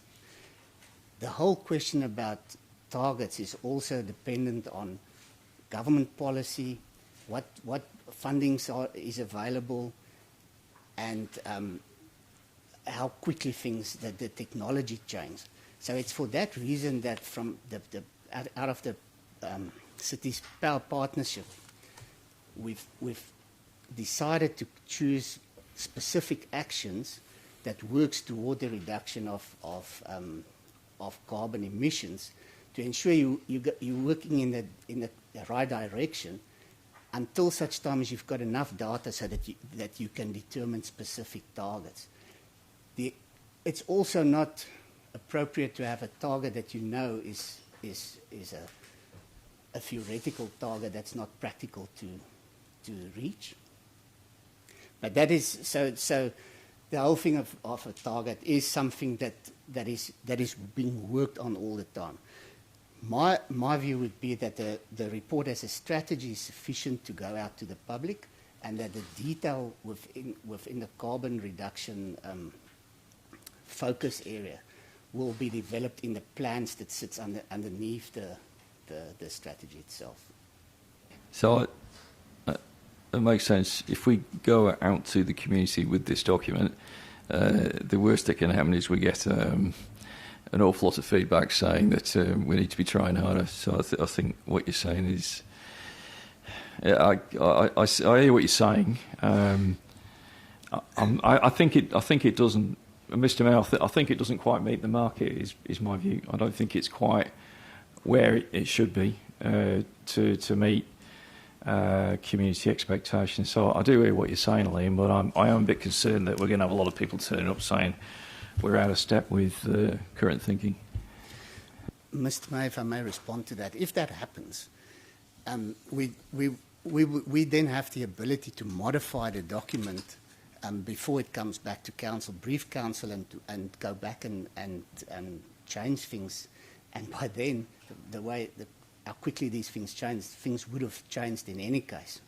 So I would still think that we then can come back and address the issue if it is raised by the public. And that's why we go to advertise to get that feedback. Yeah. Thank you. Any further questions, Leon? Thanks, Leon. So, Councillor, I did make an error in terms of 3.1, the Strategic Community Plan. That's actually been handed by the Manager of Governance and Strategy. So, Ms Albright. Thank you, Mr Mayor, and good evening, councillors. So you have before you for consideration at the council meeting next week the adoption of the new and revised Strategic Community Plan for 2021 to 2031. As you know, we are required to undertake a major review of the Strategic Community Plan every 4 years, and we're now at the final stages of that process. Just a reminder of the steps that we've gone through to get to where we are. The process started with the development of research papers to determine current and future trends, issues and impacts. We then went out for broad community consultation where we had an online survey, and we had 451 people participate in that survey. For the first time, we ran a deliberative community panel where we had 31 members of the community participate and actually consider the results of the survey and help us to make recommendations to yourselves as councillors around what should be included in the strategic community plan. We then brought that back to you before we went out for further community consultation with an actual revised plan for people to have a look at. We received 6 comments on that plan, which are included in the report to Council. We haven't made any major changes to the report as a result of that feedback. Most of the feedback was at a lower level than what the plan actually contains, and so we've passed that feedback on to other areas of the business so that that feedback can be included in some of our other strategies and plans. And we're now seeking your consideration of the final plan. So I'm happy to take any questions that you may have. Questions, councillors? None? I will remind you, councillor, this document was circulated to councillors some months ago for comment, and there were only 2 received. I believe that Councillor Coley? Thank you, Mayor. I believe there's been an improvement in the definition of the font. Is that correct? I think I made that complaint previously, but it seems a lot easier to read this time round. Oh, thank you for that feedback. I'll pass that on to our Has it been changed, team. or is it my imagination?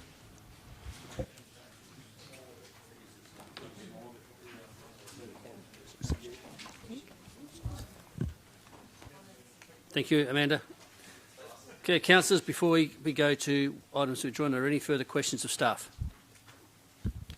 Okay, thank you. At this point in time, I have indications from Councillor Henderson and Councillor Johnson for alternate recommendations on 4.1. Oh, sorry. No, sorry, there are 2 more presentations. Thought you got off light there, Jimmy, for a minute. Yeah, he was walking up. My apologies, Jimmy. You've got 5.1, which is the FOGO, the hot topic of the month. And also 5.3, which is the removal of the basketball hoop at Noonan Park, Caversham. Yeah, thank you, Mr Mayor. So, yeah, in relation to FOGO, this is the 5th report to Council in the last 2 years, along with, I think, 4 briefing sessions. I'll just summarise a little bit of background for Council. So, previous decisions that Council has made is endorsing the State Waste Strategy, which has got a requirement to go to FOGO by 2025. We're planning to implement in 2022-23, so it's likely to be at the end of that time period, as we're reliant on the EMRC to provide a facility. A range of other decisions have been made by Council on issues such as bin size, provision of kitchen caddies, bin liners, etc. We've obtained funding from the EMRC and some funding from the state government for the process, and Council's resolved to supply the material to the EMRC's Red Hill facility. The EMRC has completed an expression of interest and about to go to tender for a processing facility at Red Hill.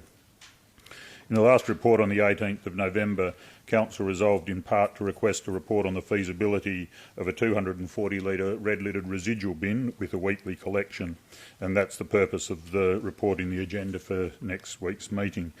We need a decision now, as we've got to submit our waste plans by the end of March to the state government. That's a legislative requirement, and so the bin size and collection frequency forms part of that. So there is some urgency in making a decision around those 2 items. So, yeah, basically the 2 things we need a decision on are the frequency of collection of the residual bin and the size of it. So just to refresh Council's memory, the red-lidded residual bin is for things that's not FOGO, not food and garden organics, which will go in the lime green lidded bin, and not recycling, which will continue to go in the recycling bin. So in relation to weekly or fortnightly collections of the residual bin, our staff are recommending a fortnightly collection. That's standard as part of FOGO programs and recommended by the Waste Authority. Council have previously resolved to undertake a standard a fortnightly collection of the red-lidded bins. The weekly collection does add considerable cost, so it's about an extra $29 in that order per property per year. There is, if Council does adopt the fortnightly collection, which is what we're recommending, there is the option at busy times of the year, such as Christmas and New Year, to collect it on a weekly basis as well. A number of councils are doing that. Waste in the residual bins generally shouldn't putrefy because the organic material will be in the FOGO bin, the food and garden organics.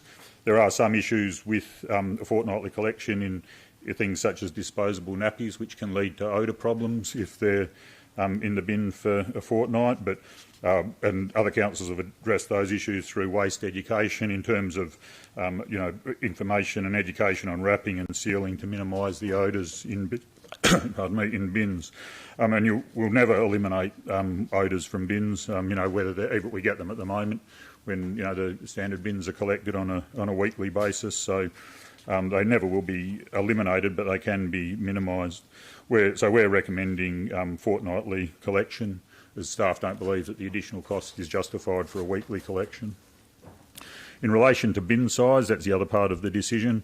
So the options are a 240 litre bin as standard or a smaller 140 litre bin. Council had previously resolved to have the larger 240 litre bin, but then we brought it back to Council at the November meeting to review that decision because the state government had announced additional funding to go with a smaller bin. So the smaller bins encourage people to do more source separation, be more aware of their waste generation and disposal. So if Council decide to go for a 140 litre bin instead of a 240, we'll get an extra $1.3 million from the state government. What staff are recommending is to have a 140 litre bin, but with the option of going to a 240 litre bin for people with larger families, or basically upon request if it's justified, is what the staff are recommending. One of the disadvantages of the smaller bin is that it can lead to contamination of the recycling bin and the FOGO bin. So people will fill up their smaller bin, won't have enough room in it, so they'll put things in the residual waste in the recycling and the FOGO, and that results in contamination costs at the plant. So yeah, they're the options, and in relation to collection frequency and bin size, and we need a decision on those two items. Questions, councillors? Councillor Congleton, your favourite subject. It shouldn't be the amount of comments that I've got in relation to it. Jim, when our ratepayers find out the bin is going to be picked up every second week, the most obvious question we're going to get is it going to be reflected in my rates? Well, the waste charge fully recovers the cost of the service. So if an additional collection is, if a weekly collection occurs of the residual waste, then there would be an extra charge which would go into the waste bin. So just to emphasise, we're talking about the collection of the residual bin, not the collection of the FOGO bin. The residual bin going to a bi-weekly pickup. The FOGO bin gets collected weekly, but yeah, the residual bin. No, I'm not talking about FOGO. Yeah, yep. Okay. The residual bin. I'm talking about the residual bin. Yep. The residual bin. Well, the assumption will be it's being picked up every week currently, therefore there is a cost. Right? You would think that would say, okay, there's going to be a lower cost, so is that going to reflect on my rates notice? Well, the way to explain it is the way to explain it is that the actual bin collections are increasing by 33 1/3%, because at the moment the green litter bin that we have is collected every week, so twice a fortnight, and the recycling bin is collected once, so that's 3 collections per fortnight. In the new system, the FOGO bin will be collected each week, so that's 2 per fortnight, plus the recycling bin 1 per fortnight, plus the residual bin. So there will be an increase in bin lifts, a 33% increase in bin lifts. I understand that. Trust me, Jim, I understand that. All right? But don't go on that radio station, Ellenbrook, and discuss it like that. Right? Because they'll come out of their homes with spears and throw them at you. It needs to be articulated well so people understand. Because as we discussed earlier, Jim, FOGO in itself is going to add another 40-odd bucks to the rates notice, and a lot of people aren't expecting a cost to increase for the FOGO. And a lot of people are saying, I don't want the bin. Now, we've been through this discussion. I think, Mr Mayor, it just needs to be articulated correctly when we go to this final result, that if everyone's going to get a little flyer newsletter or something on the website, it's articulated correctly so everyone knows. And I agree 100% with that, Councillor Congerton, and certainly the education is critically important. Part of Council's resolution previously was to start the education process 12 months out from implementation. Realistically, it's probably going to be about 2.5 years until we're implementing, but we are already having discussions with the EMRC about provision of waste education services and getting a message out. And Bassendean and Bayswater have been through that process, so there's a lot of learnings to come from them as well. But you're 100% right, the education's critical. Councillor Johnson. Thanks, Mr Mayor. Yeah, through you. Just following on from Councillor Congerton's question, have we done any market survey of our customers, otherwise known as community consultation, to find out what they think? Only anecdotally. Most of the people who, like at the end of the day, the state government has mandated that it has to happen. Interestingly, most of the people who've contacted the city staff are asking when they're going to get their third bin. I am aware, some people are, making comments to that, that they don't want it and things like that. And but the majority of the feedback the city's had has been people who want it, but there certainly will be people who don't want it, and that's why the education is very important. Jim, I agree with that. All the feedback I've had is, why haven't I already got a FOGO bin? Yeah. So, Jim, just a question. Former CEO and I met with the Minister for Housing, Mr Tinley, some time ago, and one of the key issues, we were talking about density specifically, one of the key issues with lots down to a 3.8 metre frontage is the accommodation for the third bin. So is there in a scenario of higher density living the opportunity to opt out or not? As part of Council's resolution, there wasn't any option to opt out. That was one of the matters of consideration at the 31 July meeting 2019, and it's the same situation for rural properties, because rural properties will say that they don't want it. Part of the resolution from that meeting, Part F, was that particular collection arrangements can be made for multi-unit developments and small lots less than 250 square metres on a case-by-case basis. So that's not dissimilar to what we do with multi-unit developments at the moment, where not everybody has a recycling bin, as an example. There's shared bins and things like that, but the position as it stands adopted by Council now is that it won't be opt-in or opt-out. Thank you, Jim. Councillor Kelani, you've got a question. Thank you. Just wondering what the criteria is going to be for requesting the larger 240 litre residual bin. Yeah, we haven't worked out that criteria at the moment. That would be something we'd get to down the track. There's different things that have been considered, such as, the size of the family, the amount of generation of waste. One council that I'm aware of, I won't mention their name, but they ended up just giving everyone who asked for one a larger bin. So that, because of the administrative burden involved in assessing each case and things like that. Interestingly, a number of people who had requested a larger bin have subsequently come back and said no, they don't need it. But okay, and when the larger bin goes out, the smaller bin comes back in too? We would only roll out one bin when we roll them out. So people will roll out we'd sort of do some consultation at the time prior to rolling them out. So we'd say, 140, and again, we've got to work this out closer to the time, but it would be people can nominate a 140 litre bin, or if they want to upgrade to a 240, then to let us know and we'll investigate it. But we don't want to be issuing bins and then swapping them over later on. Okay, Councillor Coley. Thank you, Mayor. Jim, I could see value in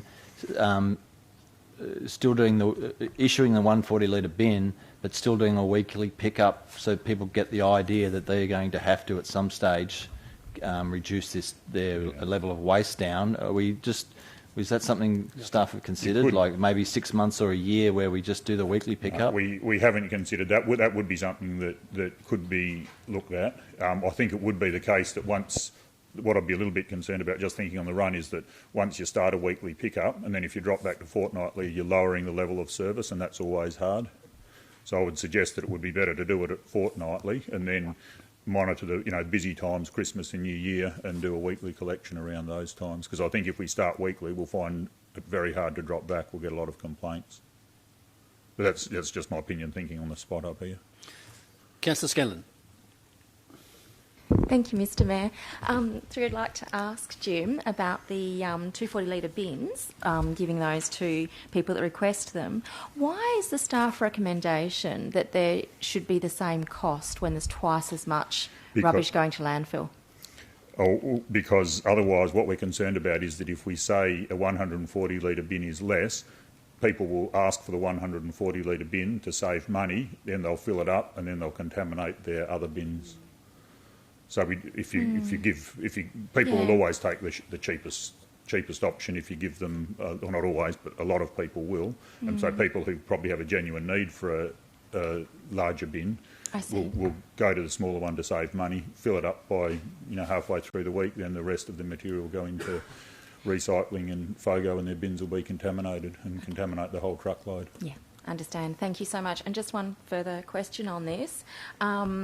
I recall when I lived in units, there was we didn't have enough space for our bins, and what the trucks used to do is we'd have one bin in front of another and would have 2 to 3 bins deep. Is that something the City of Swan can do? Can the truck? We look at the multi-unit developments on a case-by-case basis. We do have smaller trucks and different types of trucks for certain things. Some of the units have got just larger bins, 660-litre bins, where all the residents share the bin and the truck goes and collects it. So each multi-unit development is considered on a case-by-case basis. Okay, thank you. Councillor Richardson. Thank you, Mr Mayor. Just a quick question for Mr Coaten. If the smaller bin is issued and they find it's not big enough and they're issued the 240-litre and then they opt back to their smaller bin, what happens once it's been used, that particular bin? What happens to that bin? Can they rewash them, reuse them? What happens? Is there a policy for... Generally, when we get bins back, we don't reuse them because normally they're at the end of their life. If something had only been used for a couple of weeks or something like that, then it probably could be washed out and reused. But we haven't come across that situation because normally when they come back in, they're 10 or 15 years old and at the end of their lives. Yeah. If the bin's still in good condition and clean, then it could potentially be possible to reuse. They go to a recycler. There's a company that recycles them. Further questions, Mr. Coaten? Thank you. I was going to talk on Noonan Park as well, if that's all right, Mr Mayor. So, there was submissions for and against, as you've heard. Staff struggled with this recommendation. When we were writing the recommendation, we changed the report several times to recommend removal or keeping it. It was one that there's certainly not a clear-cut answer on. Under our current standards of provision, if the developer came to us now wanting to build this court, we wouldn't allow it. At the time, we didn't have our standards in provision in place, so we didn't really have guidelines in relation to the number of facilities. But as outlined in the report, there are 3 other courts within an 800-metre radius of this one, and if the school comes in as well, which we're negotiating with them as well, there'll be 4 other courts within 800 metres. Our normal position in situations such as this would be to maintain the status quo and just leave the existing infrastructure in place rather than remove it. This one is different for a couple of reasons. In relation to the noise, and Mr Da Costa did sort of mention the noise, and it's touched on in the report as well. Our environmental health staff didn't specifically mention the noise, but they are absolutely certain that it would exceed noise regulations at times. But it's not as simple as that, because when our staff are assessing those things, the noise regulations aren't always black and white, and most basketball courts they believe would exceed the noise regulations at different times. So there needs to be some discretion around that and a bit of a balance between the community benefit and the noise impacts, and those things are considered on a case-by-case basis. And the community will often tolerate noise in excess of the regulations where there is some increased community benefit, and there certainly is some community benefit in this case. But really the reasons why we're recommending removal in this particular case, which normally we probably wouldn't recommend something like that, but there is a very close proximity of the courts to the nearby houses, and also the number of courts within the area. So that's a bit of a summary of why we arrived at the position that we did. Councillor Coley.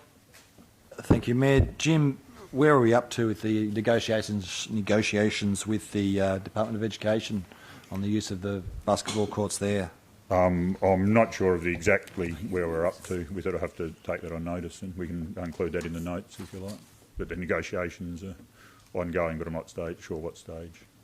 And we had an on-site meeting to put a walk pedestrian crossing on the north side of Caversham Valley Primary School. Were there any plans or requests to put a crossing on the southern side, sort of the Noonan Park direction towards the school? Not that I'm aware of, but I can ask the question. I don't think there was personally. I'm not aware of any. I left the meeting staff early. may have been involved in them. Yeah. I wasn't at the meeting that you're referring to. Yeah, thank you. Councillor Richardson, you're next. Just through you, Mr Mayor, to Mr Coaten. Jim, what's the initial cost of that basketball court when it was built, if you know? No, it was built by the developer, so it was paid for by them. Is there an approximate cost it would have been? I think when we've done them in the past, they're very, very roughly, I think they're sort of talking about the order of $30,000 round about there. And what would it be to remove it? I think the 15,000 was it? Was that in the? Yeah. That's still bouncing. Yeah. Yep. So, are there any measures that they can put or implement to sort of sound barrier that particular area, the hedging, the planting, sound walls, or clearer time restrictions? A sound wall would be,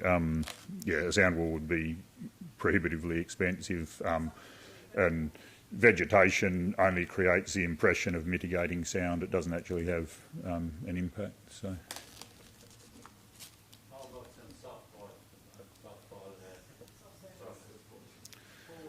Yeah, I think that's probably going to end up costing a lot more. I think the decision really is remove it or leave it.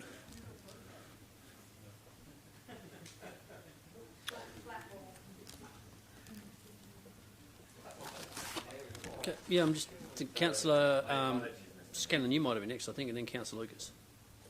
Thank you, Mr Mayor. Through you, I just want to ask, and it's about sound mitigation also, when we had that wonderful deputation from the person supporting the basketball court, he suggested that the backboard could be replaced as it's getting a little bit noisy, losing something. You probably know a lot more about it than I do. And also, if there is lighting, I couldn't see any, but if there is lighting, that could be changed to go off at night. I can investigate those matters. I would think that the backboard, that may improve things slightly, but I think there'd be other impacts as well. But I could have a look at those issues. Thank you. Councillor Lucas. Thank you. There's no lighting. That's why Mr Da Costa said the kids go home when the sun goes down. Jim, if the backboard needs replacing, I'm not in favour of removing the court, but could we shift the backboard to the other end of the half court, taking it perhaps 15 to 20 metres further away from the closest houses that appear to be complaining? So the basketball backboard will be up near the gazebo. There's been no complaints made against the soccer goals further away from the houses and people running and kicking the soccer ball and playing, and that's what parks are for, and that's why people, as Mr Da Costa said, why he bought, and he seemed to indicate that he had information from the developer stating that it was going to be a half basketball court, which sort of goes against the officer's report saying that they weren't publicly advised that there would be a half-ball basketball court, and he said he did his due diligence and had paperwork to that effect. So I think people who approached the developer and asked what was going in there were given the information, but I don't think everybody did ask that question. But as far as we're aware, the developer didn't put up signs and things like that and saying half basketball court coming here and things like that. That's our understanding. Thank you. Thanks, Councillor. Any further questions? Thank you this time, Jim. Okay, councillors, at this point in time I have Councillor Henderson and Councillor Johnson who indicate they want to do something with 4.1 and Councillor Kiley on this particular item 5.3. Councillor Henderson has already indicated previous to tonight on 13.4 and Councillor Kiley on 4.7 and Councillor Ian Johnson on 4.11 at this point in time. Councillors, any other items to be withdrawn? Mayor, I had 2.1, the Sustainable Environment Strategic Review as well. 4.10, please, Mayor. 4.10 for Councillor Henderson. 4.9, Hill Street, Guildford. Okay, so I'll just go back to Councillor Coley. What's your intention with that one? An alternative, Mayor? You don't really want to do it yet. Okay. What's your intention, Councillor Henderson? On 4.10. 4.10 is option 2, which I think is to approve. Okay. And Councillor Johnson on Kingamaya, you've already indicated what your intention was. So, and you had another one? 4.9, which would be to refuse but delegate authority to approve a revised design without the ensuite on bedroom 2. Councillors, any other items to be withdrawn? Councillor Johnson? 4.2, and that would be an alternate motion to write to those people whose homes are no longer in the aircraft noise special control mapping area, advising them that they are entitled to remove the aircraft noise area from their land title. Any others, councillors, to be withdrawn? Yes, Mr Mayor. Councillor Scanlon. Thank you. I'd like to withdraw, pending discussions with other councillors who've also withdrawn them, 2.1, 4.9 and 5.3. Okay, but do you know what you want to do with them? I do, but I need to discuss with other councillors if they're willing to accept just wanna my run through those numbers suggestions. again? 2.1, 4.9 and 5.3, and it's alternative motions so for all. you got 2.1, 4.9 and 5.3.